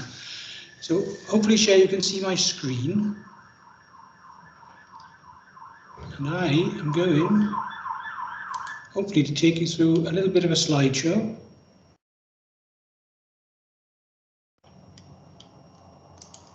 When it works. So, Chair, hopefully you can see that. Yeah, it's working fine. I'll switch my camera off so it will come up with it. Thanks. Okay, and excuse the sirens in the background. So you've asked me to just come talk to you about what the SRS has been doing since March 2020, really, and the report that's in front of you is a very brief synopsis of what has been happening to the service in the last 18 months. I'll begin with reminding members why the shared service was set up. It was set up because the 3 councils at the time were struggling to deliver their environmental health, trading standards and licensing services in the light of some quite challenging budget pressures. The collaborative idea is unique in Wales in the way we work, and we set ourselves these 5 priorities based on the corporate objectives of each 3 councils, the Welsh Government aspirations, and those Westminster aspirations. Some of what we do is still non-devolved. So quite often I have conversations with Welsh Government officials and I have conversations with Westminster officials because it's quite a complicated legal piece. In 2015, Chair, this is what we aspired to do. I took this idea of a postcard that I might send myself back in time about what the SRS looked like as we developed it. And that SRS identity is very well recognised in government, which has been very important in the last 18 months with Public Health Wales, Welsh Government, the University Health Boards and so on. That second point, we've talked about in the previous item, hub-based, home-based working is the norm for us. And I'm more than happy to come back and give an SRS observation on some of the questions that were posed earlier. People do use a range of channels. I will give you some screenshots of our website afterwards. And we do, that bottom one, we do have a wider range of services than other councils. And the penultimate point about want to work with the best is very evident, as Kelly will know, because we keep having our officers headhunted and poached. Because we invest heavily in our officers and they are some of the best in the country. And I don't just mean Wales, I mean England and Wales. The perceptions that people have of what we were doing, we were audited, all 3 councils were audited. This is the commentary they made about the Bridgend function of environmental health and licensing. And that was the Wales Audit Office. And I think, Kelly, I'm right in saying we got that in November 2019. And then in March 2020, we had a little bit of a watershed moment, didn't we? And if I can draw members' attention to that bottom graphic, February 29th, 85,000 cases of coronavirus confirmed, 79,000 of them in China. And in March, this was someone else's problem. It was something happening in China, and then it migrated into Italy, and then it found its way to us. And we had this unprecedented event in March 2020, where the Prime Minister Boris Johnson essentially said, stay home, and you will only be allowed to leave for very limited purposes. And that began a new series of events for us as a shared regulatory service, because we carry the public health responsibility of the local authority for Bridgend and the Public Health Act. And traditionally we've been involved in things like E. coli outbreaks, things like norovirus, salmonella, listeria, had never really been responsible for respiratory illnesses. And coronavirus is a respiratory illness. And suddenly the University Health Board, Cwmtaf Morgannwg Health Board and Public Health Wales said, we're going to need some help here. We all need to pull together on this. And so since March 2020, we have aligned our resources into 3 key work streams. Mark mentioned test, trace and protect earlier on. The SRS provides that across 2 health boards. And the work we put in to protect care homes, work closely with the Council's health and safety teams on schools and generally around COVID enforcement. Matthew Jones, one of my officers, is probably well known to some of you, particularly those in the Maesteg area.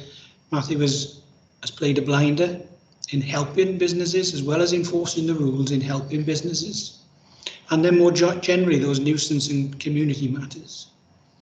But through all that, we've always been focused on food hygiene and housing issues as well, where there is a higher risk. So, Chair, I'm just going to give you a little chronology, really, a calendar, and as I say, lest we forget where we went in the last 18 months. In April, it was very eerie. The roads were very clear. You saw some lorries, you saw long queues at supermarkets, but generally the town centre and the streets were empty. We get to June 2020 and we've talked about using Teams and whatever, and all of a sudden we all started using these words, you're on mute, and legacy hands and things like that, and a new set of words started to enter the language that we use. We get to August, the first wave is finished, and we think we're safe. And swimming pools reopen, the gyms reopen, and you may remember the Eat Out to Help Out scheme. Unfortunately, by the time we get to the autumn, the Welsh Government introduced a fire break in October. That did not have the intended impact of suppressing the virus. And in November, the conversations were about, will we even get to Christmas safely? And you can see in that left-hand graphic, the numbers beginning to climb at the beginning of December. And as we got to Christmas, Bridgend had the unfortunate, Bridgend was at the top of that league table of infections. And that one just shows Merthyr Tydfil, but a couple of days later, just as we hit Christmas, Bridgend had the highest infection rate across Wales. And I say that is our darkest hour, and it very much was. And that was despite the Welsh Government having put in lots of local restrictions. So we went to a lockdown, which lasted for a few months. And that probably clouded the issue of us leaving the European Union, which has caused an awful lot of work for the Shared Regulatory Service in working with our business community and business partners. And we began a new lockdown regime of alert level 4, moving to 3, moving to 2, moving to 1, and currently we are at 0. But this is unprecedented stuff in January 2021 in the way in which the government sought to deal with public health. The vaccine, we did touch on the vaccine earlier, and the work that Bridgend Council officers have done to support that. And that graphic on the side, I have issued this through a PDF. That's the number of deaths showing in single figures and up into the teens. When you correlate that against October 2021, and those numbers, as you see, are in the hundreds. Across the country, the number of deaths has reduced significantly because of the vaccine, but the number of infections has not changed. And there is pressure growing on the hospitals as we speak, as they open up more red wards. More people are staying in hospital that little bit longer. But the good news, I guess, is not so many are dying. I touched on some of the work that Matthew has done because the economy is fully opened. There are no controls currently on social gatherings, and there are many anomalies and absurdities emerging now where previously, if you had a person in your household with coronavirus, you would need to isolate as a household. Today, if you are double vaccinated, you do not need to isolate. If you're under 18, you do not need to isolate. And yet these individuals are capable of contracting and transmitting the virus.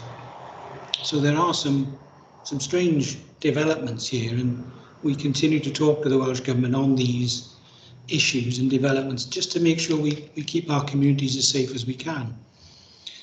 The slide says week commencing October 4th because, as members will know, on Tuesday there was quite a significant debate about the use of the COVID pass, and that's a new challenge for SRS officers and our colleagues in the police for next week. In terms of enforcement, I just wanted members to be clear that our approach is advice. Our approach is then to go to persuasion, and only then do we go to enforcement unless there's clear disregard or persistent poor behaviour, and we can close premises. We use the JET, the Joint Enforcement Team. That is the work that we do with the police officers. That's where SRS officers are out alongside police officers, using the tools in our toolbox to deal with the problems, the more wicked issues.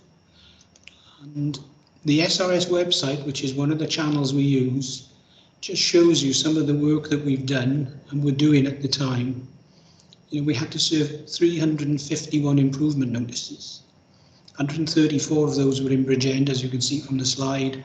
And in some instances, we had to close premises, which attracted a lot of publicity and also took up some of the time of Kelly's solicitors. But that's where we got to. We couldn't get the business back to where we wanted it to be, so we had to take action. My background, when I come back on the screen, is the Crown Court, and we've been in the Crown Court a lot in 2021 as the courts have started to deal with the backlog of work. And you'll see there fairly recently we imprisoned, or the court sent to prison, 2 Bridgend rogue traders who'd exploited the coronavirus time to rip off elderly isolated people. So we've never gone away from that. We've always had an eye on that. And then just to give you some confidence as well, that in food and public health, we continue to keep our eye on that. I do have a lot of people in the TTP. I do have a lot of people working with the police on coronavirus enforcement. But we haven't forgotten food and public health, and we've had to make a number of interventions in the Bridgend town centre, where during the lockdown, nature reclaimed parts of the building, parts of the kitchen. So cockroaches are not nice things to see. We've continued with our housing work on empty homes, trying to bring properties back. And I know Georgina Wayman and Helen Pembridge have been working with members and officers to do that as well. And animal welfare. I think Councillor Amanda Williams you sent me an email about a certain individual that we have sent to prison more than once. And he is still active in the community. On the bottom left are some of his sheep that were being eaten alive. On the bottom right is one of the many hundreds of horses we've taken from him. Perhaps the most disturbing thing we're seeing in the lockdown has been the sale of dogs and the mutilation of dogs. They've become big money, and we are aware that organised crime has now moved some of its drug profits into the sale of dogs, and we've intervened on a number of puppy farming and dog sales quite recently, and again have taken those into the courts. Councillor Jones was talking about measures and how you measure how well the service is doing. Those are my P's, to try and understand how well we're doing, not just numbers. I think perceptions are really important. I would draw your attention to that bottom bullet point. I have an extremely capable group of officers working with me who can do the job, and what we instill through is that they want to do the job. You know, they are people who live in Bridgend, they're people who live in the Vale, they're people who live in Cardiff. They are part of the community, and that's why they do want to do the job of public health and public protection. Our challenge continues that money is reducing, resource is reducing, and therefore we will prioritise and we will work with Kelly and Mark to understand what Bridgend needs to have as a priority as we deliver services. And Chair, go back to my opening slide really, and just to remind members, that's what we're about. Those are the things that you task us to do, and hopefully those are the things that we will continue to do for you.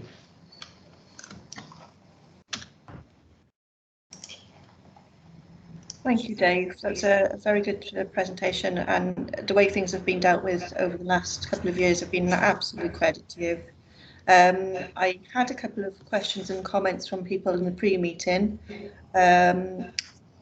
One of those being Councillor Amanda Williams, who hasn't put her hand up. I'm sure she's now reassured with your mention of the problems that you've been discussing.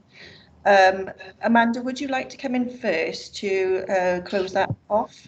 Yeah, thanks very much. Yeah, that was my question. Was I mean, we all know what a phenomenal job you've all been doing. You've had mammoth task of visiting all these premises and going over and above, you know, your previous role that all your staff had. And my question was simply to be reassured that you were still doing the same things, because obviously you touched on my wards. The only time I've really needed to contact you was with regards to this one resident. unfortunately, he's continuing, and there's horses again there today and yesterday, and we're having problems with plastic burning because we're in a rural area. You know, there's people burning constantly, so those are our issues. And I just wanted reassurance that you are continuing to do those, because whilst obviously the focus is on people's safety, the animals as well during the whole of this have become, I mean, everyone's got an animal now, and it's making sure that they're all continuing to be protected too. Thanks. Yes, we continue that work. Obviously, we're being recorded, and I will be circumspect about what I say, otherwise Kelly will mute me. Yes, things continue with that individual. I didn't mention in the presentation our work around noise issues, pollution issues has gone through the roof. As people stayed home, they suddenly realised they had noisy neighbours or annoying neighbours and the like. And unfortunately, as we've intervened, the number of threats towards our officers has increased. And I've just been reading an email about 2 of my officers that came very close to being assaulted last night through some very violent individuals. So it's not a pleasant picture out there, and it does seem to be that some people have gone a little bit feral in the way that they behave in our neighbourhoods, and we need to get that back. We need to reclaim that, and the joint enforcement team with the police is one way that we're trying to achieve that. Thank you, Dave. Yes, it's very harrowing hearing how things have affected us, which we take for granted. I'll bring people in as their hands have been raised. So can I please bring in Councillor Tim Thomas? Thanks, Chair. I got a question about business investigations for non-compliance of COVID measures, and I'm particularly pleased to see that your philosophy, if you like, is mainly primarily down providing advice and education before financial penalties. That's right to say, isn't it? But unfortunately, obviously, there are going to be some occasions when you do have to enforce financial penalties, of course. I'm just wondering, to what extent, when financial penalties are incurred, to what extent do you share this information with other colleagues in the council, for particularly the planning section or those bodies that those sections that award business grants, for example? Because I just think it's really unacceptable that those that have been non-compliant can then get grants ahead of those businesses that have been compliant. So that was one of my questions. Would you like me to say the other 2, or would you like to respond to that one? Can I come back on that one to begin with? Yeah, of course, yeah.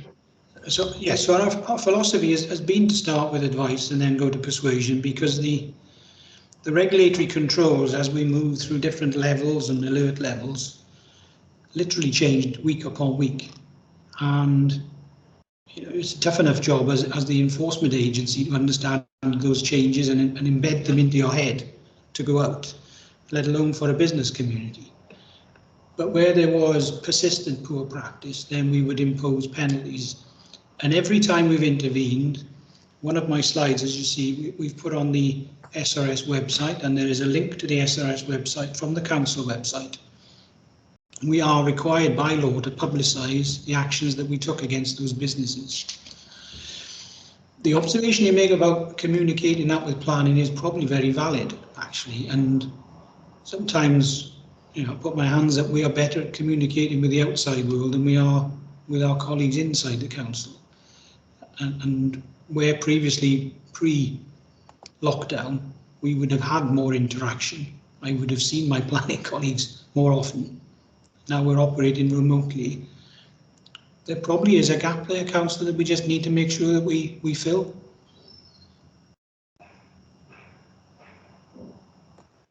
Grand. That's something to look at then. Perhaps as a recommendation as the scrutiny panel, I'll leave that to colleagues. My other 2 questions are a little simpler. You touched on empty properties. Presumably, that is for to provide for homes for accommodation, residential accommodation, I'm assuming. Can you just outline if there's any, incentives for people to bring these empty commercial properties or whatever types of properties are to bring them back into habitable standards for people to live in, really. The second question,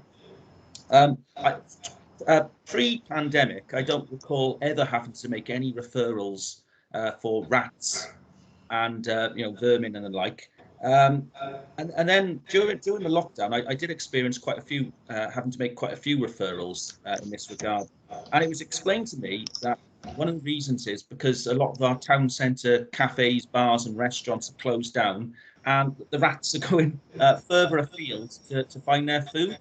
I'm just wondering, now we're starting to see an opening up of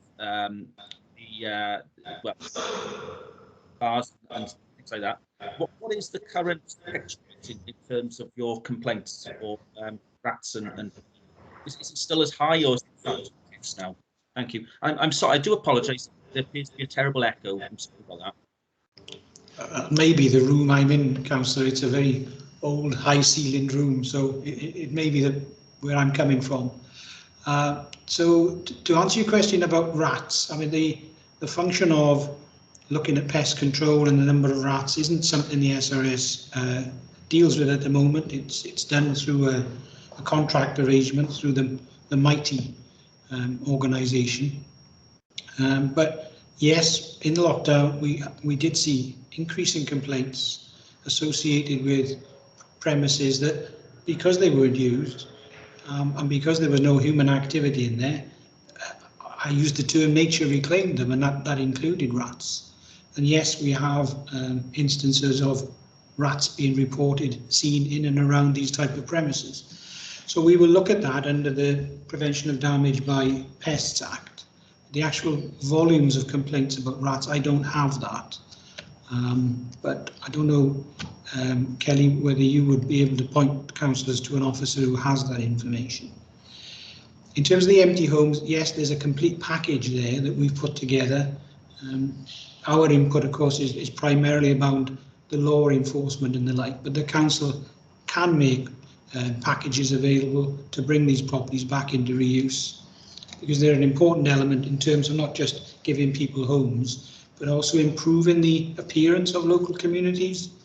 And one of the councillors commented earlier on about local investment, local businesses are more likely to come into the area if the area looks a nicer place.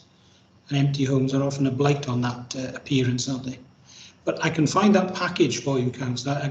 I can't profess to give you the exact detail of incentives that are available, but they are there.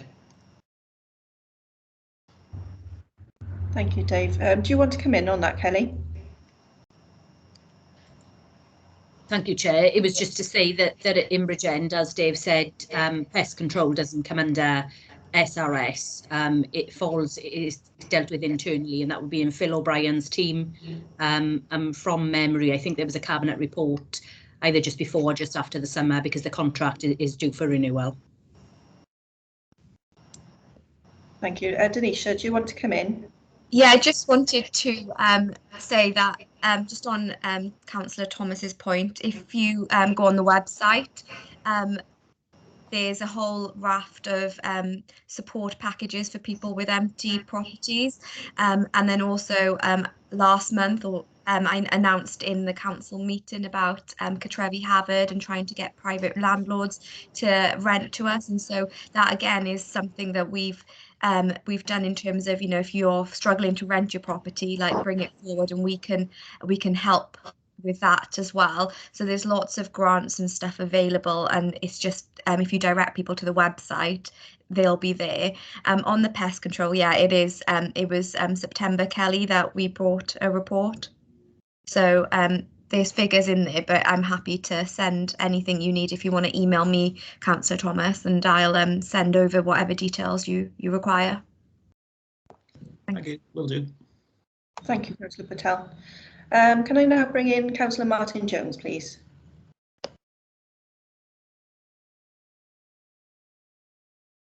Yeah, thank you, Chair. Hello, Dave. Thank you very much for your presentation, Dave.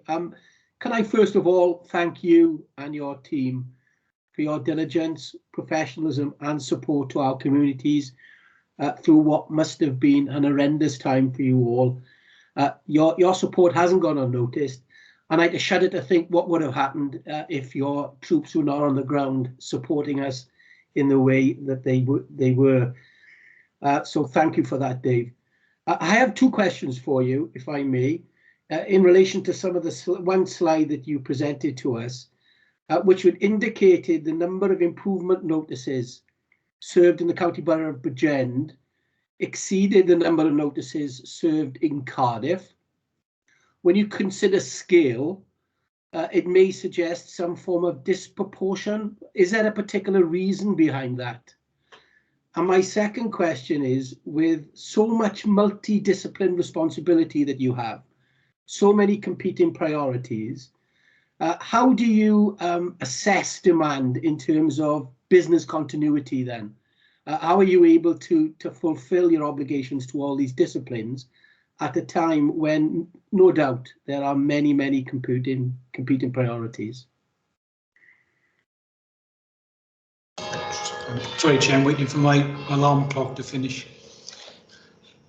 So, Councillor Henry, go in reverse order. The priorities. That yes, there are times when we felt like that old Stretch Armstrong dog. You know, you pulled in many directions, and it's why we continue to have a dialogue with Mark and Kelly about what Bridgend needs. It's why we have dialogue with the Welsh Government and the Westminster Government about their priorities. And then it's a process of rationalising and determining where we can have the most impact, where we can provide the greatest benefits. On our coronavirus work, we were very clear we needed to be in and around the care homes. They are the most vulnerable in our community. We were very clear that we needed to help the health and safety team around the schools, vulnerable young people there, and the potential to carry the disease further in. Around food, food has an immediate impact upon our health.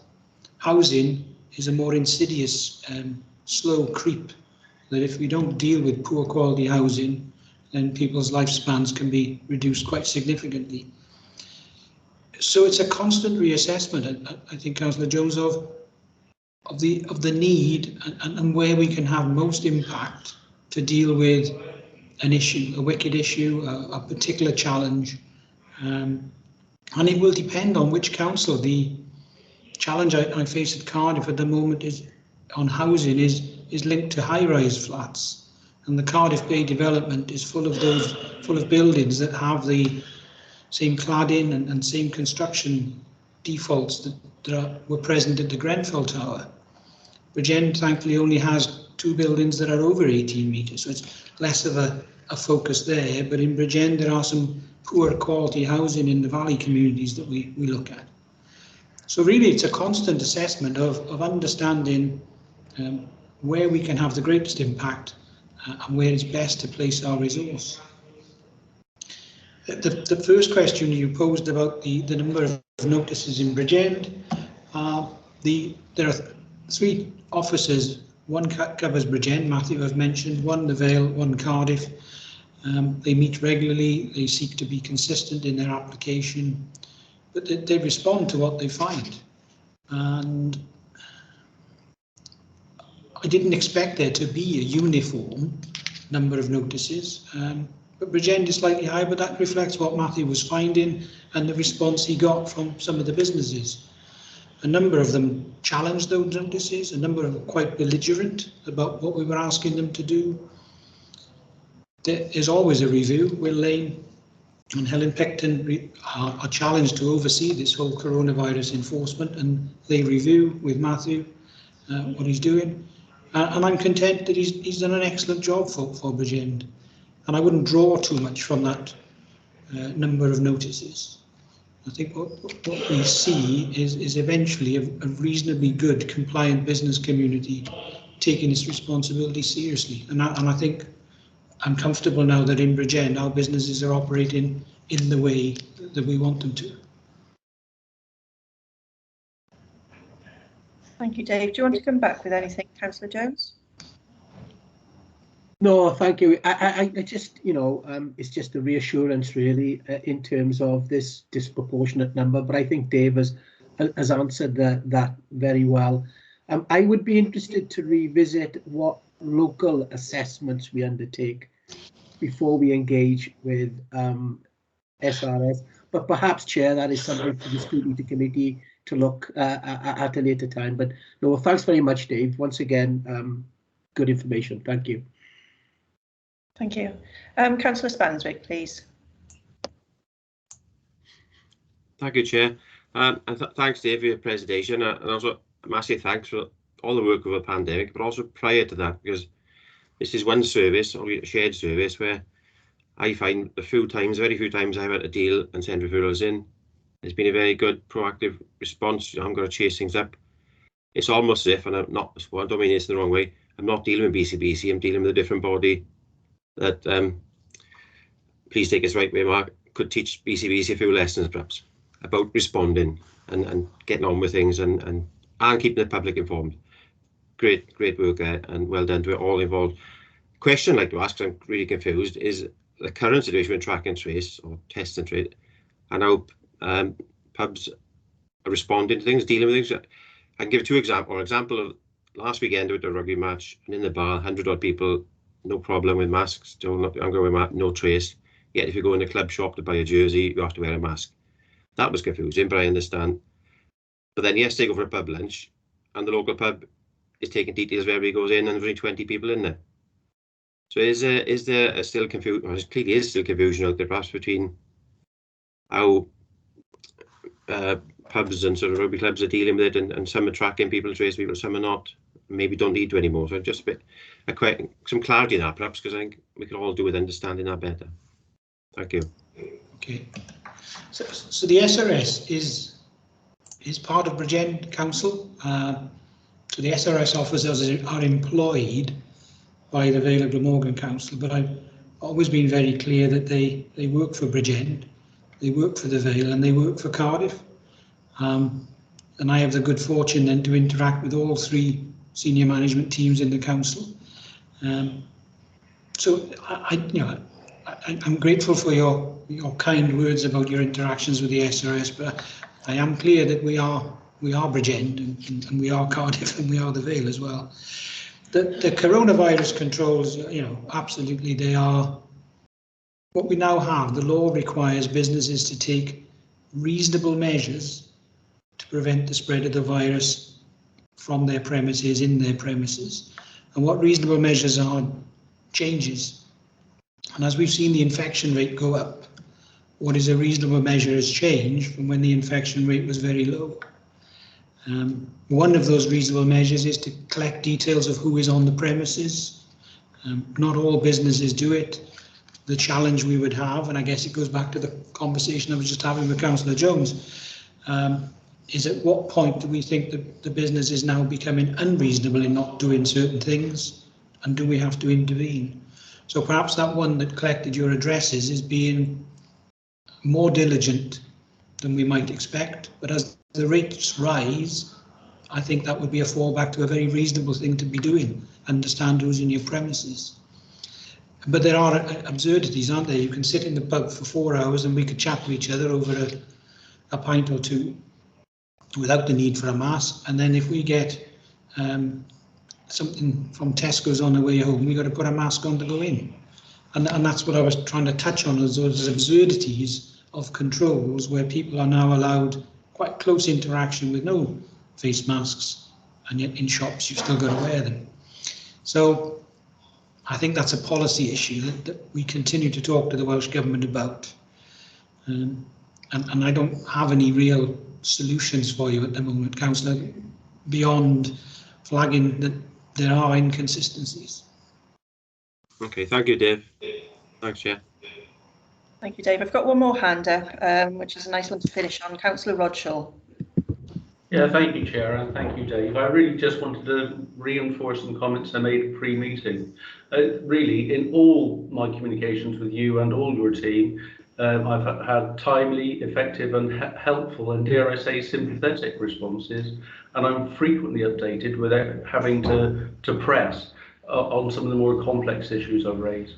And I speak as a referrer on many issues in your domain, and as someone associated with a community centre who's had to negotiate the complexities of particularly COVID requirements and the multiple activities within that community centre. So in all those activities I'm engaged with, I've got nothing but praise for the work of you and your team. And I just wanted to reiterate that at the end of the meeting, if I could. Thank you, Councillor. Community centres were very interesting last year, weren't they? Again, you had these anomalies of 30 people could come in and do an exercise class, but you couldn't have 5 youngsters practicing their recorders or their brass band instruments.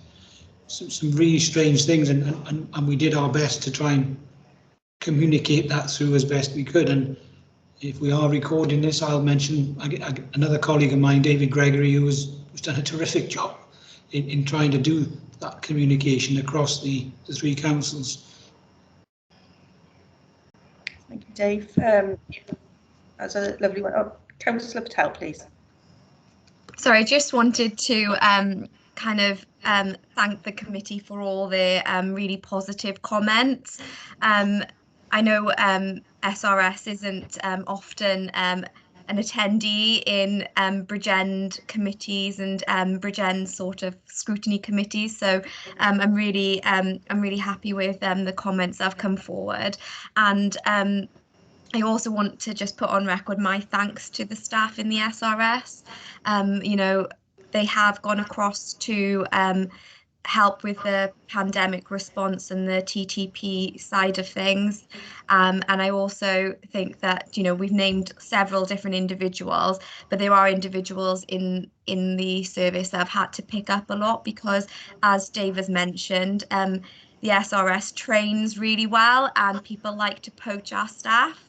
And it's a very lean machine, so I think it's great, and a lot of work has gone on behind the scenes to make sure that the performance doesn't dip significantly. And I think we need to be mindful, because recruitment is an issue across the local authority, across, you know, the economy. I think everyone's recruiting, and I just wanted to just to make members aware that they have got recruitment issues.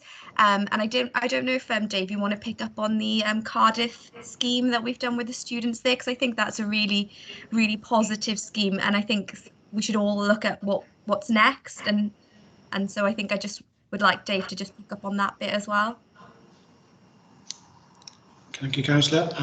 Yes, so the Cardiff Metropolitan University, Cardiff Met, is the university that trains environmental health officers.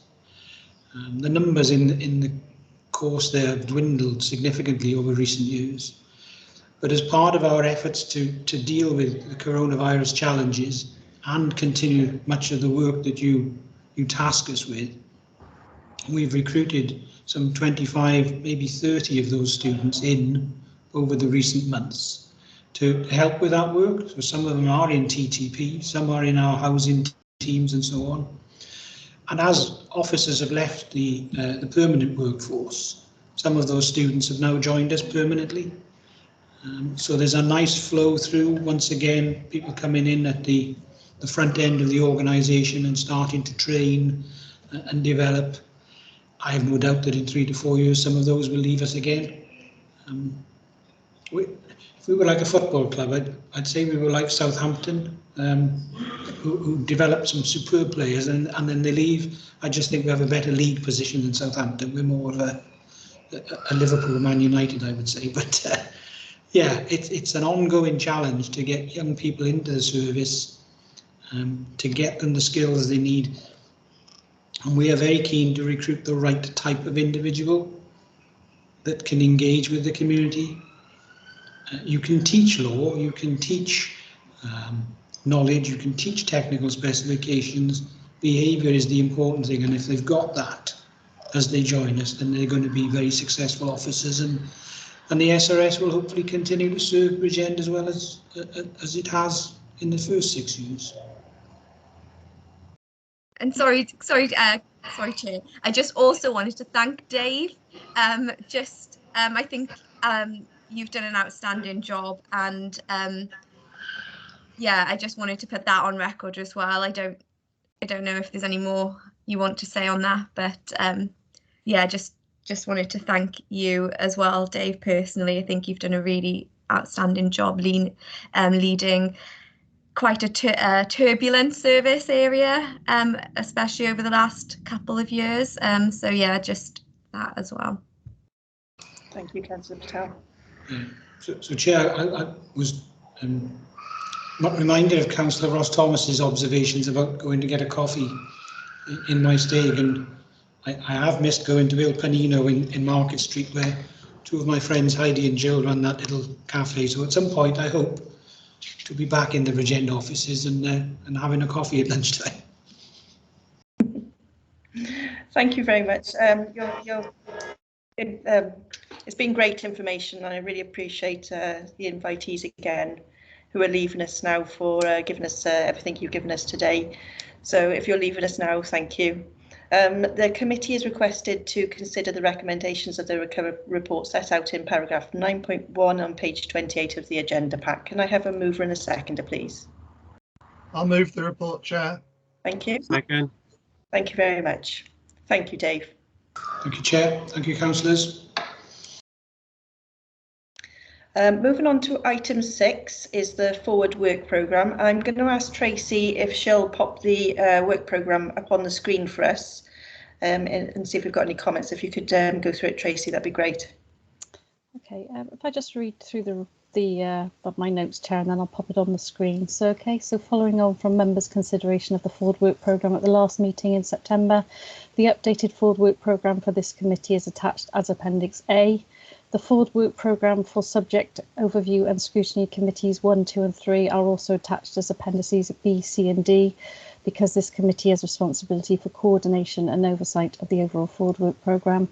The recommendations monitor and action sheet is attached as Appendix E to track responses to committee's recommendations at the previous meetings. And finally, the recommendations are set out in paragraph 9 on page 34 of the report. If you bear with me, Chair, and I'll just put that up on the screen now. Which is it? The corporate overview and scrutiny committee report appendix you wanted to see? Sorry, Chair, you're on mute. Sorry, it's one of those words, yeah. Yeah, no, if everyone's got them to hand, there's no problem, Tracy. You don't need to put them on. There was one thing to note on the budget, which I'll ask you to go through in a minute, Tracy. But if I can bring in Councillor John Paul Blundell, please. Thank you, Chair. I'll just lower my hand. There we are. Brilliant. It's just on when we look at Wednesday, the 1st of December, on the forward work programme, there's quite a lot in there for one meeting, and talking about members' meetings going on for very extended periods of time that Councillor Tim Thomas mentioned. There's quite a lot on the agenda. I know this is all January 22nd, but there is quite a lot on that agenda, and I feel that we could skim over bits. If there's too much, there's a chance that we could, because by the time we get to agenda, by the time we go through budget monitoring and draft medium-term financial strategy, you know, we're going to be 1 o'clock anyway. So I just wonder, is that too much for that one day, for that one meeting? Thank you, Chair. Chair, you're on mute. You're on mute. Sorry. Oh. This is one of the ones we were discussing, wasn't it, Tracy? And we believe that some of the financial meeting, for my financial information, we won't actually have available for that meeting. Am I correct in saying that? I think this is the this is where obviously originally at the start of the municipal year we thought that we would be able to look at the budget the budget consultation, the budgets. But as members are aware, the dates for our figures have moved back, so it's unlikely that any of the December ones will receive, they will go ahead in December. So we will need to look at alternatives, but perhaps this is something that we can look outside of the meeting. I will discuss with Meryl, and we can take on board Councillor Blundell's point about the December meeting being quite full. Sometimes things do have to go because of statutory, so I will have to check that are we looking at them reasonably after maybe some of the figures, but we can look into that if you're happy with that, Chair, for me to take that outside of the meeting. Is that okay, Councillor Blundell? We are aware that issue, but we unfortunately Meryl's ill. Please pass on our best wishes to Meryl as well, please, Tracy. As soon as Meryl's back, we'll be discussing that issue, and I'll either get an email to all councillors so that you're aware of that change of the forward work programme, to make sure everyone's happy. Is that okay? Yeah, that's fine. Thank you, Chair. Right. Okay. Are there any other comments on scrutiny 1, 2 or 3? Forward work programmes? I don't think so. So that was basically the thing I was going to ask Tracy to go through with the financial budget. You picked up on that straight away, John Paul, so thank you for that. Is there anything else, Tracy? Chair, just when you're finished with the forward work programme, I just had a couple of outstanding items, perhaps going back to the 2 previous reports. There might be a couple of actions you might want me to follow up on, okay. But you tell me when you're ready. Councillor Jones, do you want to come in, please? Yeah, thank you, Chair. I'm probably preempting what Tracy's going to brief us on, but could I suggest that we have a written response in relation to how priorities are assessed locally to engage the services of SRS? Yeah, thanks, Councillor Jones. Yes, please, Tracy. I think that's a good time to come in with the recommendations. Okay, so I'll just highlight what I've picked up, because you may have more. So from the reports, the project board report, I think you picked up on asking for minutes, but the Chief Executive said he was happy to give you a summary of actions that had emerged from each meeting. So I would suggest that was one recommendation. Yeah. I think in terms of business cases as well, although it was made clear that there wasn't a business case at the moment, when they emerge through the work streams, they would be prepared to share those. So again, we can ask for those in due course. In terms of the work profile of the workforce, I think Deborah Beek said she would be able to provide some more information on that if he so required it. So I'm not sure whether members wanted that as well. Yep. That was it. That was all I had for the first item. So I don't know if anybody else had anything else on the first item. Councillor Jones. Yeah, Chair, I think it's really enforcing the importance of member engagement in that process. I think there is a danger, really, if we request a drip feed of various documents that they are looking at, we will lose sight of the overall picture. And it's looking at that recommendation. If you look at recommendation 9, it just informs us when it should be seeking consultation, seeking engagement with members as the project moves forward. Yeah, I'm happy with that, Councillor Jones. Everybody else happy with that? I take it. No other comments on that. Tracy. Okay, Chair.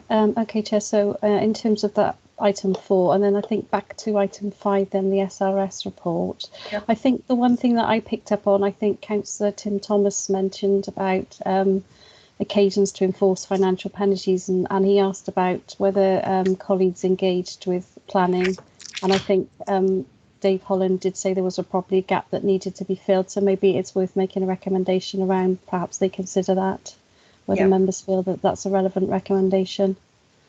And I don't know if, again, I highlighted about the volumes of rats, whether members did want further information or if they were just happy with the information given, although it was pointed out that pest control is dealt with through Bregend rather than SRS. So, but either of those, if members want, I can draft something and members can decide perhaps if they'd like to take those forward.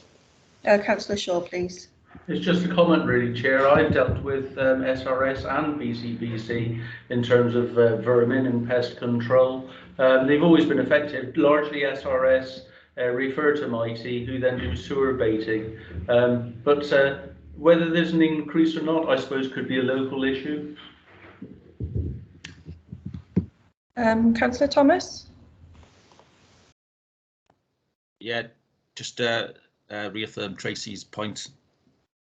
She explained it quite well, but it was mainly those non-compliant businesses should there be data sharing with not just planning, but the awarding of grants as well. That's an area I'm particularly keen to stress on. But other than that, yeah, I'd be obviously very supportive of that being included as a recommendation. Great, thank you. Is that all okay, Tracy? Yes, Chair, I've got that down. What I'll do is I'll draft recommendations and send it around yourself to check if you're happy with that. And I don't have anything else at this stage. Okay. So with the jumping back to the forward work programme, so I've gone a bit all over the place today. So with the forward work programme, we need to consider the recommendations and move in a seconder, please. I'll move the report, Chair. Second. Thank you, Councillor Spansic and Councillor Blundell. So item 7, there are no urgent items of business in respect of this notice, which has been given in accordance with Part 4, Paragraph 4 of the Council Procedure Rules. So I can now bring this meeting to a close. Thank you very much, and thank you very much to the scrutiny officers for your help again this morning. And apologise for my internet service, but yeah, one of those things. I look forward to seeing you all again soon.